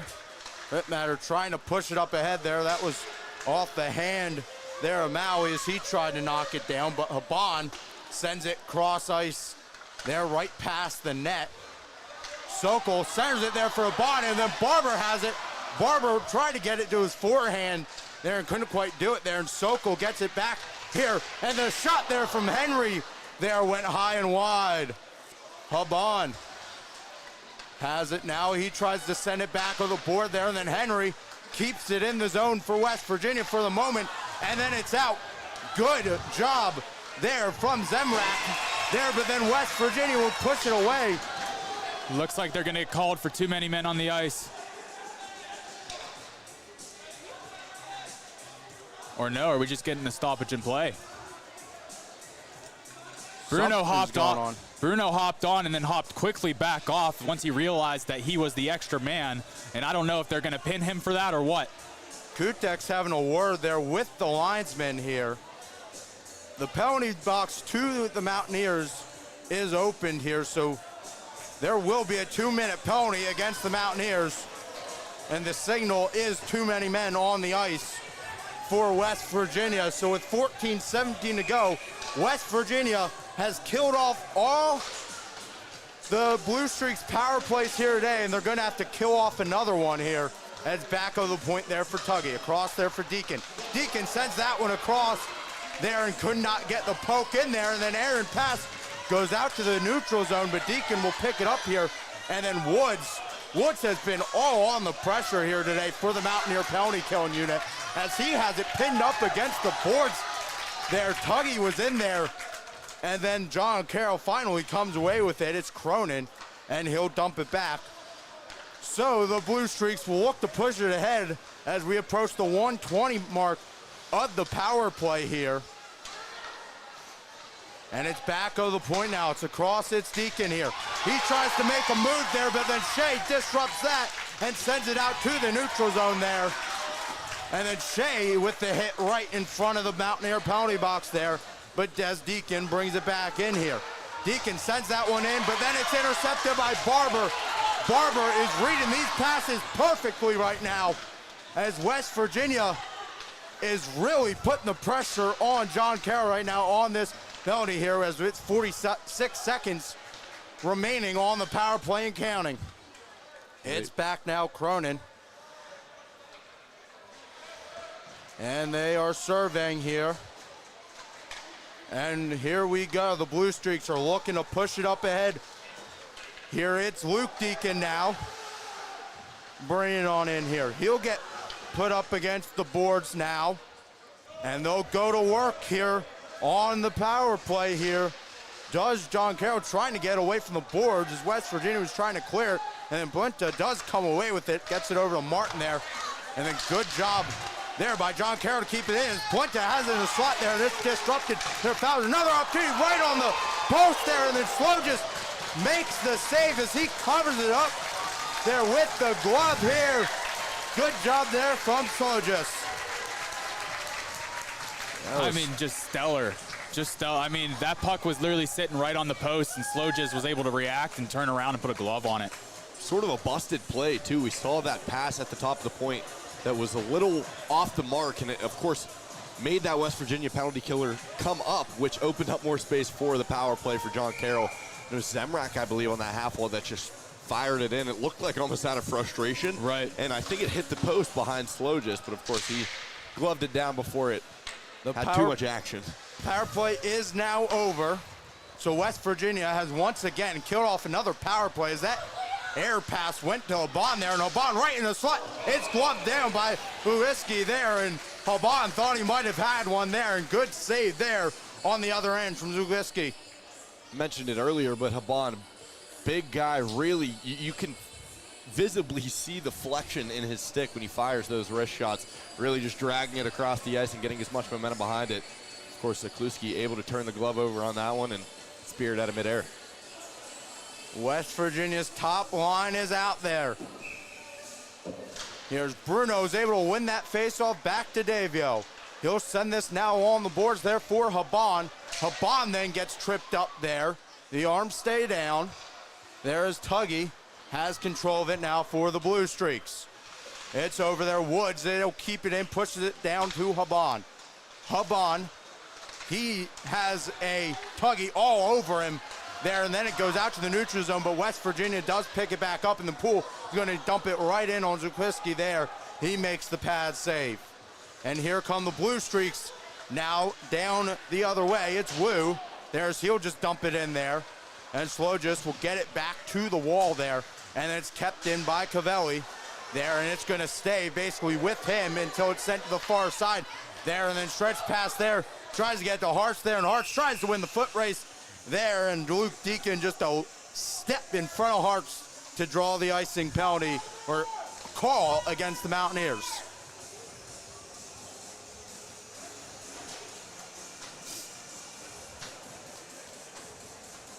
John Carroll doing a pretty good job here of maintaining West Virginia off that quick goal. Quick shot on. Slotez just going to freeze it up, but John Carroll's really got to look to push the pace when they're in the offensive end. They need to get this really speedy and quicky West Virginia team to move around and get them tired out, and then they'll find passing and lanes open up, especially in the middle of the ice right in front of Sloges. Soko versus LaGreca there, and shot there, saved there, and it went behind the net. Sloges didn't know where it was there for a moment. He found it back as it's up along the boards here on the near side. There, Schmidt is able to get it up ahead to Karen now.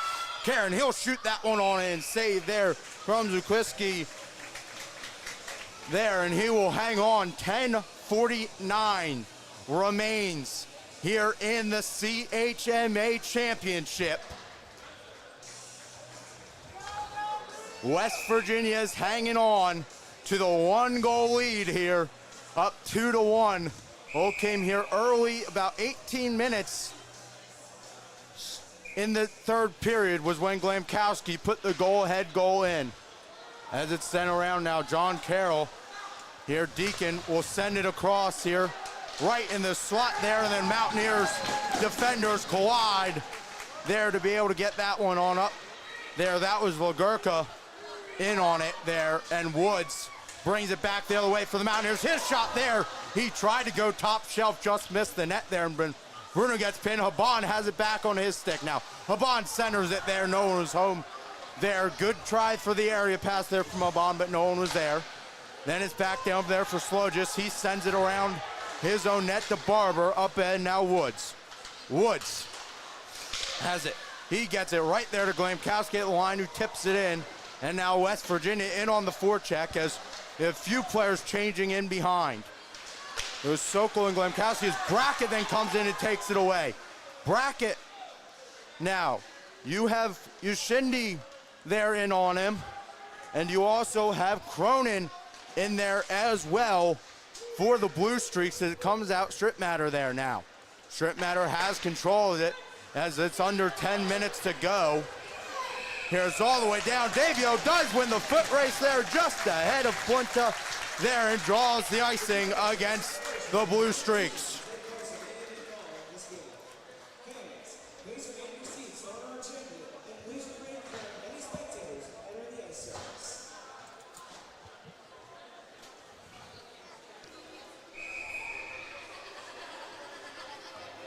Back up now, face off here in the John Carroll zone. John Carroll is able to win it. Ushindi has it on his stick here.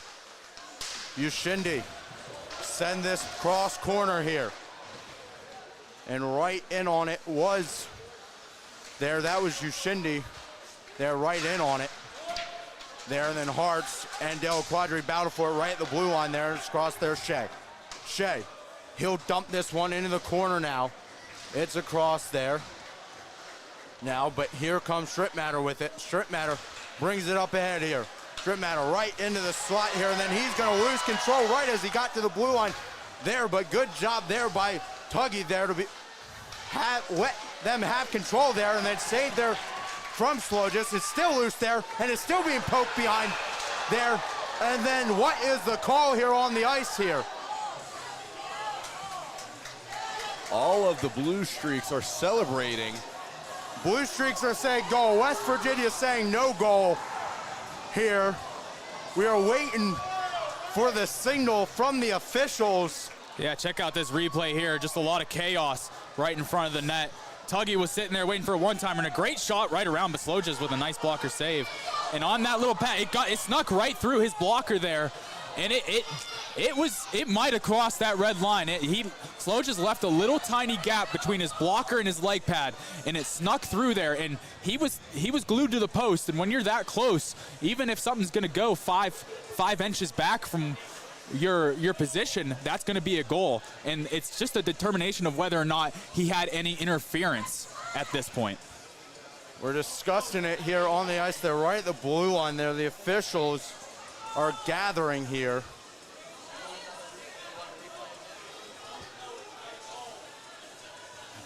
So we'll wait and see what this call is here on the ice. Don't know if an official call was made on the ice yet or not. West Virginia's getting set. They have the puck in the face-off circle down in the West Virginia end as well. So maybe the call on the ice is, and the call on the ice is no goal. They're on the ice. So John Carroll up in arms. It goes West Virginia's way there. And this one was just too close to call, as you had everybody in front of that net there. As you take a look at it again there, and Slow just reaches his arm back there, and I guess they're saying he got it before it crossed the blue line. Of course, head coach Shannery over there is going to need an explanation on that bench, because from our angle and our replay, of course, it looked like it snuck through, but of course the officials know best in this scenario. Right. That's why we always say the officials are the one on the ice. We're the ones up here calling the game. That's for sure, Ian. Shannery looks to clearly not be pleased on that bench as the officials now skate over. And you were correct in that assumption that the draw was going to be on that far side over there in the O-zone for John Carroll. That's where they originally set the puck down. And the Mountaineer faithful is certainly in agree with the referees here. And now there's more confusion happening apparently over there. The John Carroll bench is up in arms now. Here, now we're having more discussion here from the officials, thinking it might be a question of where the face-off is actually going to take place. And now we're going to the penalty box, and now we're going to the box here. 8:44 is left on the clock here. And I think that might be what's up for discussion, is how much time is left on the clock.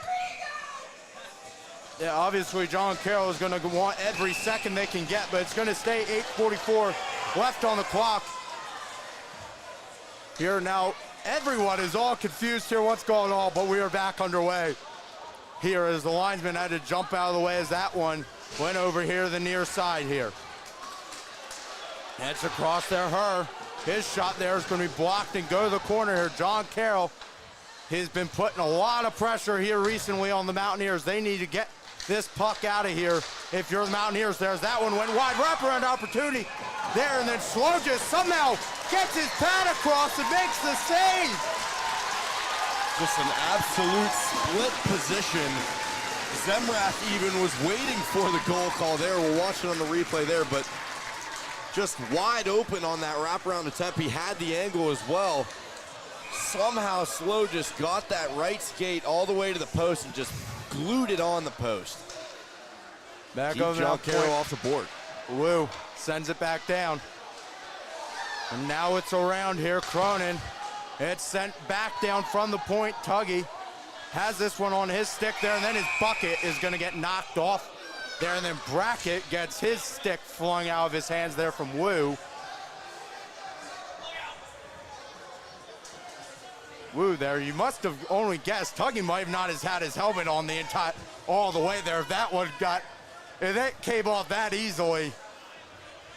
It wasn't too aggressive of a hit, you could say, just a simple body-to-body on the boards. It'll be a neutralized face-off here right outside the Mountaineer zone. Here as West Virginia's bound for it, and then finally is able to get it back down in the John Carroll zone. First time here in a few minutes as Zuliski covers that one up for the whistle. It's going to be a wholesale change for West Virginia as well. 5 new bodies out there. Some new legs out for JCU as well.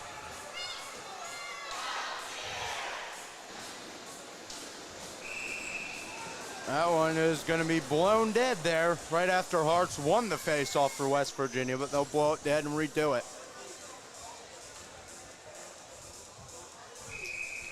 So we'll set things back up, and West Virginia is able to win it again there. Schmidt goes cross corner there and allows it. Harts almost got his stick on it and shoveled it right into Zuliski there, but then it's sent along the boards.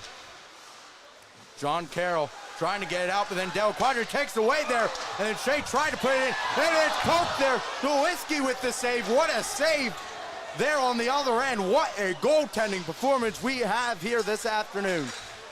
As Schmidt gets this one up ahead there, but then it's going to be right into the stick of Sean Deacon there, and he'll get it to Martin there right in the slot there, and then it's broken up. It's a 3-on-2 for West Virginia coming the other way here. Shea, he'll get this one out. And now it's going to come back the other way. There's Barber without his stick here. Shot saved there from Slogis. And Slogis there might have just saved the Mountaineers as Barber was without a stick on that one, with many blue streaks on their way down the ice. Barber certainly giving Slogis a tap as he was a little late to that back check without a stick, like you mentioned. It's a smart play by Luke Deacon as well. Of course, the initial reaction from a goaltender is that he's going to go around that defenseman to fire the shot, but he just shot it prematurely, and it kind of caught Slogis in a weird position. Either way, they don't ask how, they ask how many, and in this case, it's how many he keeps out. Across there, Haban is able to get it out to center ice there, where Woods will poke it up ahead there. Bruno tried to swat it out of midair there, but it ends up on the stick now of her, and it's back now Henry. He gets it up ahead for Haban. He'll send it over the near side there for Woods. Woods, he's driving in towards the net, tries to go a wraparound there, and it went through the crease there. That one, good defense there from John Carroll, right in on Slogis, and that was a bouncing puck. That was dangerous there, but Slogis covered up no problem. Yeah, you never know with those type of plays. I mean, that bounced just before the blue crease, and you can't really predict whether it's going to go high, low, or even just stay on the ground. So you kind of just have to stay in that butterfly position and hope for the best. As long as I keep my body in front of it, I'll be okay kind of mentality. Sokol, Cronin. Cronin wins it back to Tuggy there, and Tuggy's shot there was blocked out in front there. And now it's into the corner here, and we have a whistle blown. Here, not sure exactly what the call is on the ice here, but they blew the whistle, so we will have a defensive or offensive zone face-off here, depending on who you are cheering for. Here, that shot there, that one just went high and wide of the net there, and then Wu sends it down there. Sokol has it on his stick, tries to get it out there, and Wu knocks Brackett down there. Might have been a cross-check there, but no arms are up there as it's into the corner now. Poole is in there fighting for it there for West Virginia there, as I believe that was Plinta who lost a stick down there in that corner. So he had to go back and get another stick here from the bench. Here Sokol sends that one along there. We have Poole and Tuggy tied up along the boards there. And then Glamkowski takes it away. Glamkowski and Brackett. It's the two freshmen in. Brackett, he shoots, he scores! Brackett from Glamkowski puts the Mountaineers up 2 with 5:36 to go here in period number 3. And that right there might just be the dagger in the game. 5 minutes and 30 seconds is still a decent amount of time, but you have that added pushing, that added insurance goal. You watch here, great little break, keeping the pace. And Glamkowski did an amazing job of keeping his space off to the right side, receiving that pass and picking that 7-hole out. Not trying to go too high or be fancy, just put it in the back of the net. WVU now up 3-1. Classic 2-on-1 opportunity that you practice every single day. And they just executed it to perfection. Like you said, that freshman connection between Brackett and Glamkowski, a dagger in the game for sure. The two freshmen showing up here in the CHMA championship. Has huge hit there on the boards right in front of the Mountaineer bench there. Glamkowski with 27 points on the year, and Brackett with 17 are showing their worth here in the championship game here, as offsides is called against the Blue Streaks here with 5:05 left to go.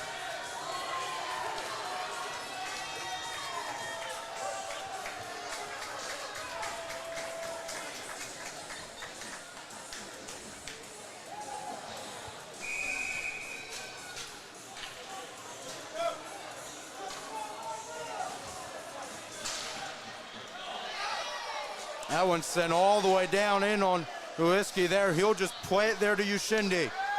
And the Blue Streaks are trying to now come back down 2, under 5 minutes to go here. That one just went past Slogis here. And it's wrapped around now into the corner there. Barber trying to get the clear, cannot. There's Maui, has it on his stick there. Maui up to Strip Matter. Strip Matter, his shot there is going to be blocked there from Woods, and then Woods tried to go there and try to get a breakaway, but good job by the Blue Streaks, able to keep that one on in. Now it's all on the boards. Woods now into the corner. They're back of the point, Strip Matter. He'll head in closer there, and that one's blocked out front there by Bruno, and it's up ahead now for Woods. Woods with the turnaround there, backhand now. Backhand, forehand, he went there and then gets it back to Poole in his own zone here. West Virginia's trying to kill the clock here. Off the stick of Glamkowski. That one goes in. Now Ushindi there, gets that one across. It's Cronin. And that one's going to be broken up there by Glamkowski. And that one was deflected into the John Carroll's bench over there. Under 4 minutes to go. The Mountaineer faithful is starting to hear it here. They don't call them the loud and wonderful for nothing. Of course, they're getting excited for their guys. The 2-goal cushion here with under 4 to play, and they're celebrating every single win in those remaining 4 minutes. And Brackett sends this one back in deep there, and then Ruiski just is going to let that one keep playing. He thought about covering it up there, and then it gets over now Tuggy. Tuggy will bring it up ahead here. Tuggy is driving this one on in. He's going to get knocked off the puck there. Poole and Del Quadre were in there.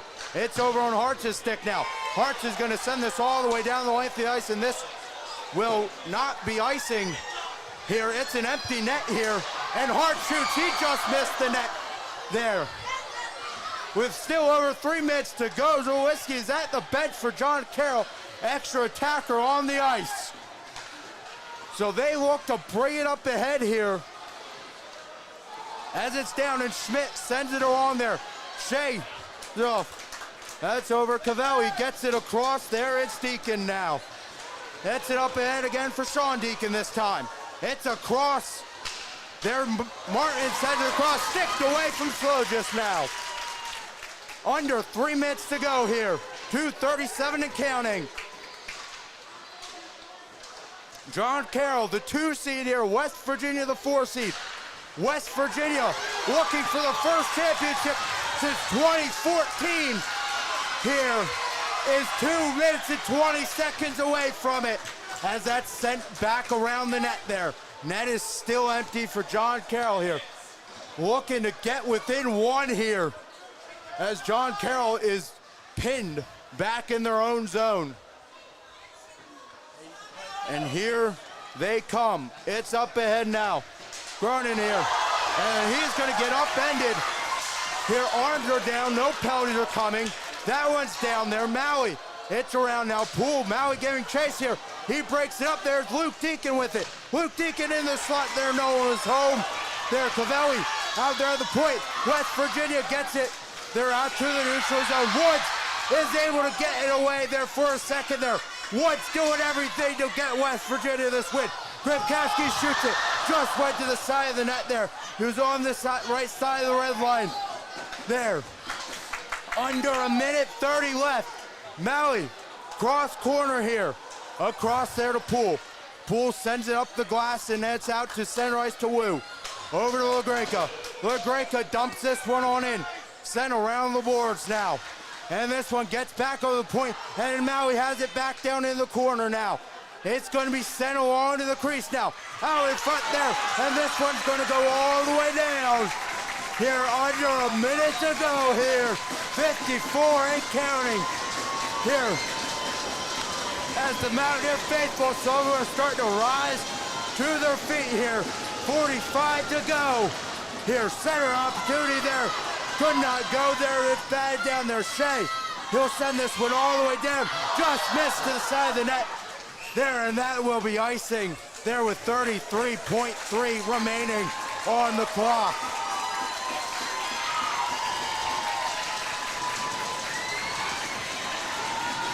Just listen to the crowd roar. Listen to this crowd roar here, folks. Timeout is called by the Blue Streaks here, and we will take going with them here on 10 Band TV. We'll be right back.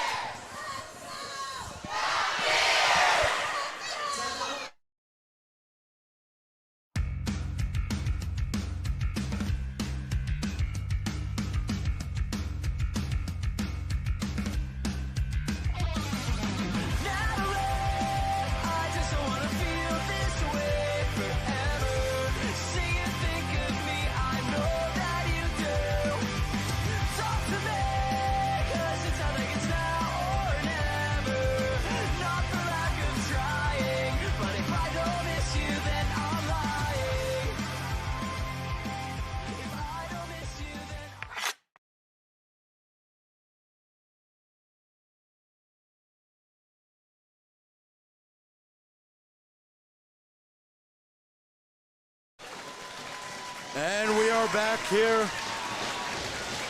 And we are back here for the final 35 seconds of the CHMA Championship here. Sorry about yelling here, folks. My voice is starting to go. This crowd is loud.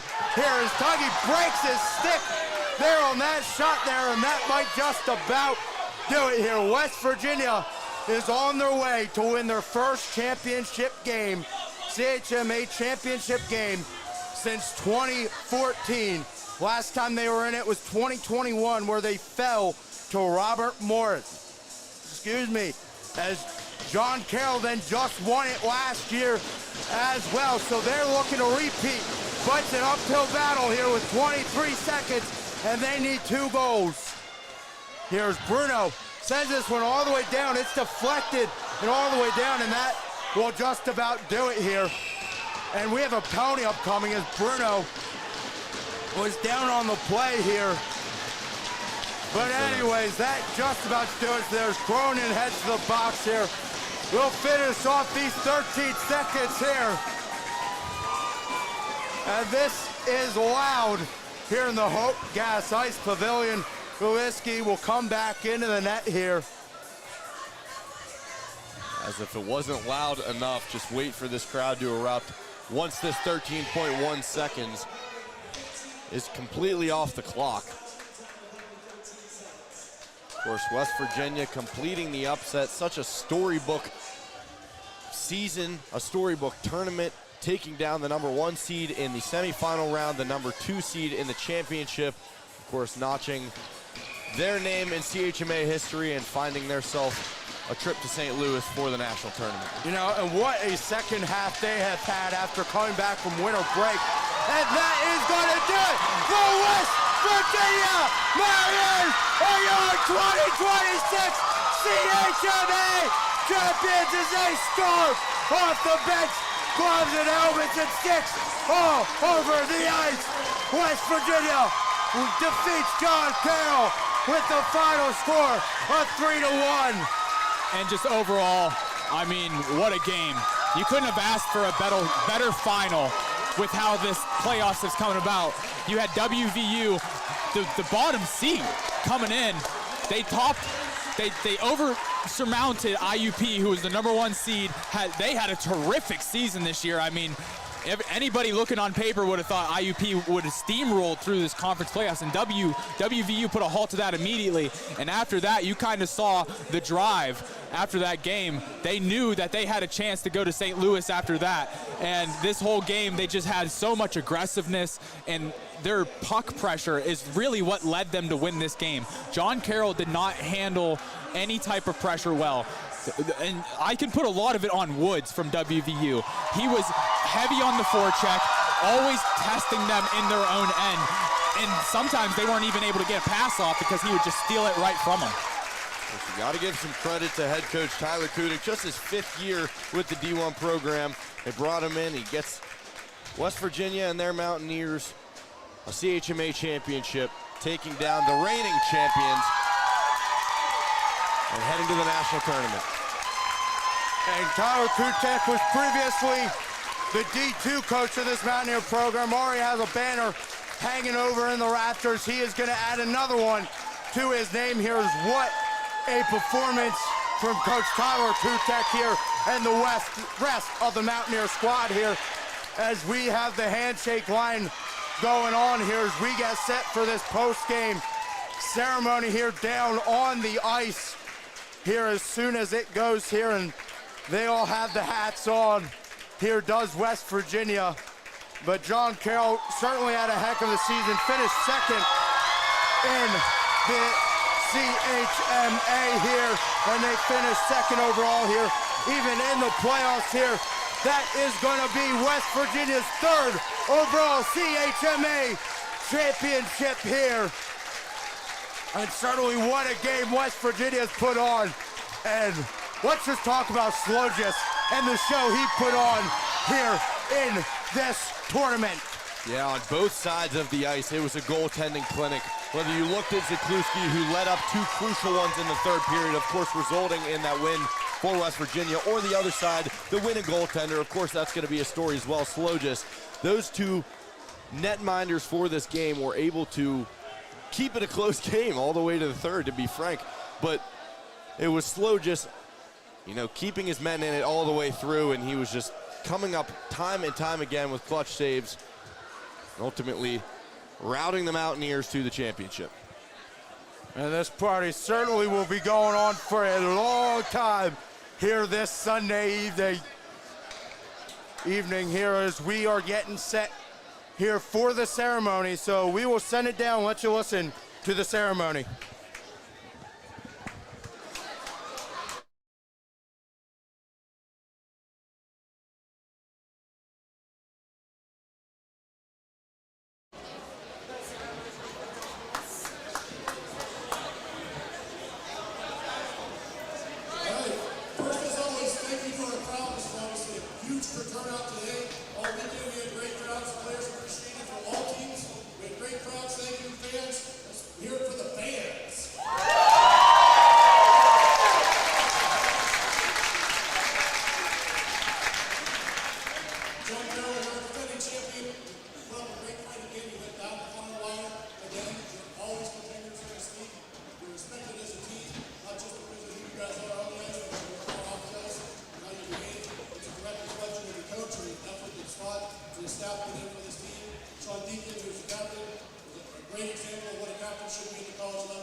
And welcome you back here, up here, the broadcast booth here is making the rounds now with the trophy in front of the fans. It's Davio now, but what a season it has been for West Virginia, and it's not done yet. Nationals upcoming next for West Virginia here, and here is Wyatt Slogis. Nick Bruno got the MVP here, but maybe the true MVP of this tournament may be Wyatt Slogis between the pipes. Yeah, it's one of those things where usually you give it to the guy that can score the points, kind of like how the Super Bowl MVP goes to usually the quarterback or a receiver or something. But if you look in hindsight, look past the papers and all the stat sheets, Slogis is the reason they're carrying that trophy around. He was not the, I mean, you could say a brick wall. I would say the Great Wall of China is what he was this playoffs. So each player will get their turns here in this one here. The celebration is just going to continue to go on and on here as everyone is getting ready. Everyone is celebrating here in the Hope Gas Ice Pavilion. But what a CHMA playoffs it was here in the Hope Gas Ice Pavilion this year. We thank you to everyone who joined us here on TenbandTV here this week. And for Josh and Alex, I am Ian, and for our entire crew, everyone, we wish you all a great week and a good evening, everyone.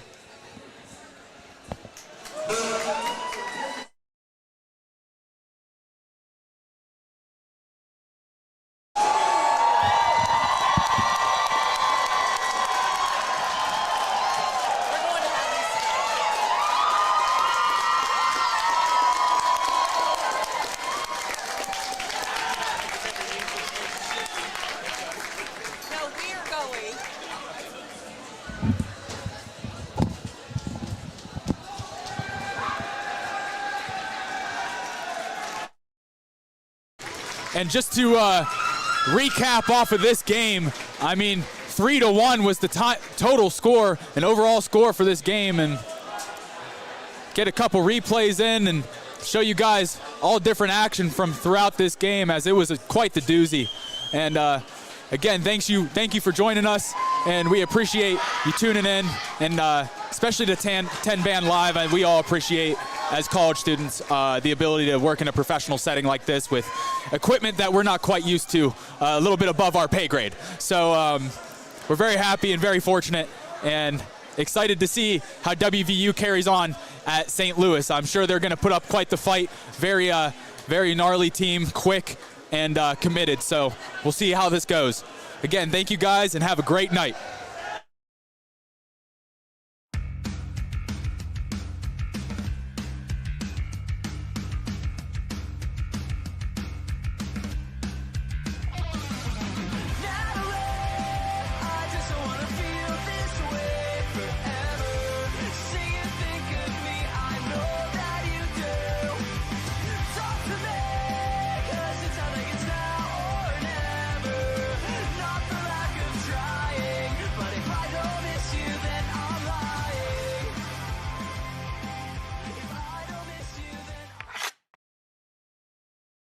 .110 miles an hour everywhere they go. So I think we might see that curse break a little bit, but you never know. It's been the case. That one loose out front. Slogis able to get it. Here comes Wu back the other way now. Wu shot there. That one went high. Delayed penalty on WVU coming up. Shay now. He sends this one up.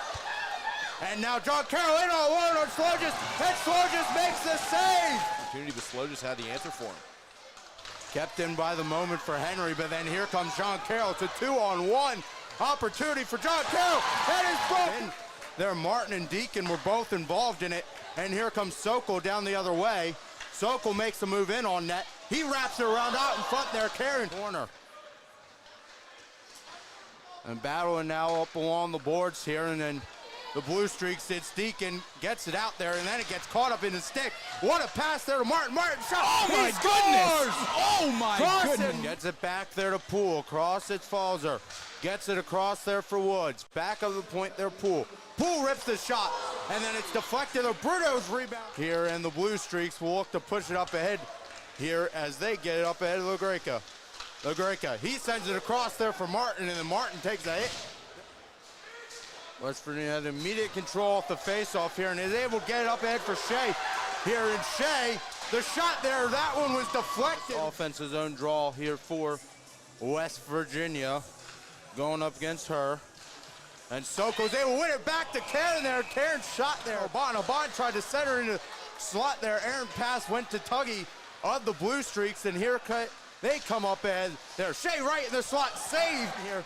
And that one's out ahead, but Woods gathers back there for West Virginia. He gets knocked off the buck. LaGreca is up ahead.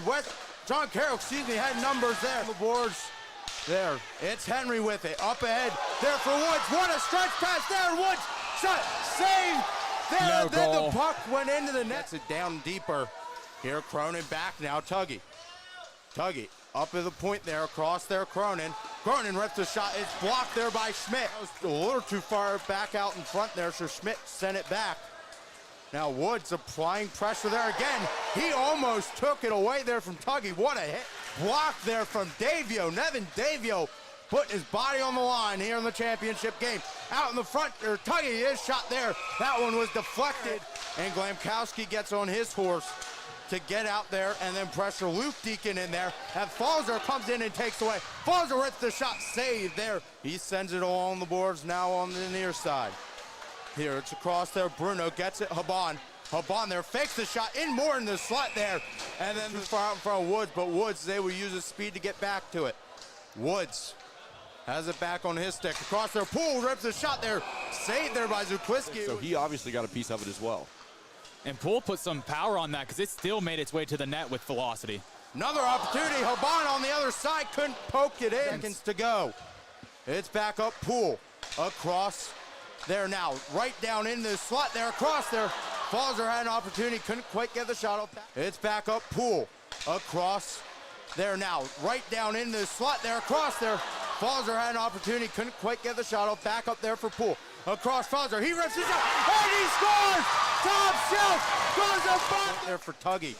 He gets it across. Back to Tuggy now. Tuggy rips the shot. And that one hit the post there, and it's still loose there. And then West Virginia. And it's behind the net there. Tried to center it out in front there, but it's back of the point now. And now it's across. Cronin, he rips the shot. That one's deflected. Wide there, and then out of the zone here. 37 seconds and counting here. Tuggy brings it here. And that shot there went wide. And then it's going to be tied up here right in front of the penalty boxes.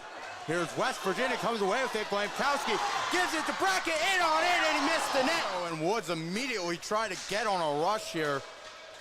John Carroll was able to slow that one down for the moment, but it's in there. And then Haban lays up. John Carroll's rushed down here then, and Martin gets his stick lifted there from Dale Quadre. So here comes Barber on the other side. His shot there went high. Briggs tries to send it down. It's going to be blocked there by Shea here.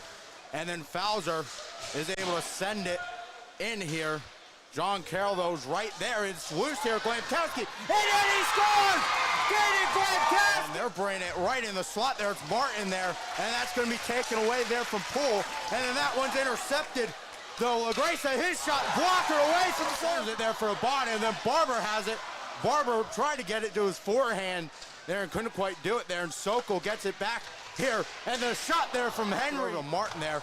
And then good job there by John Carroll to keep it in. Puente has it in the slot there, and it's disrupted. There fouls another opportunity right on the post there. And then West Virginia has once again killed off another power play. As that air pass went to Obon there, and Obon right in the slot. It's gloved down by Lewiski there, and line there, but good job there by Tuggy there to let them have control there, and then save there from Slogis. It's still loose there. Putting a lot of pressure here recently on the Mountaineers. They need to get this puck out of here.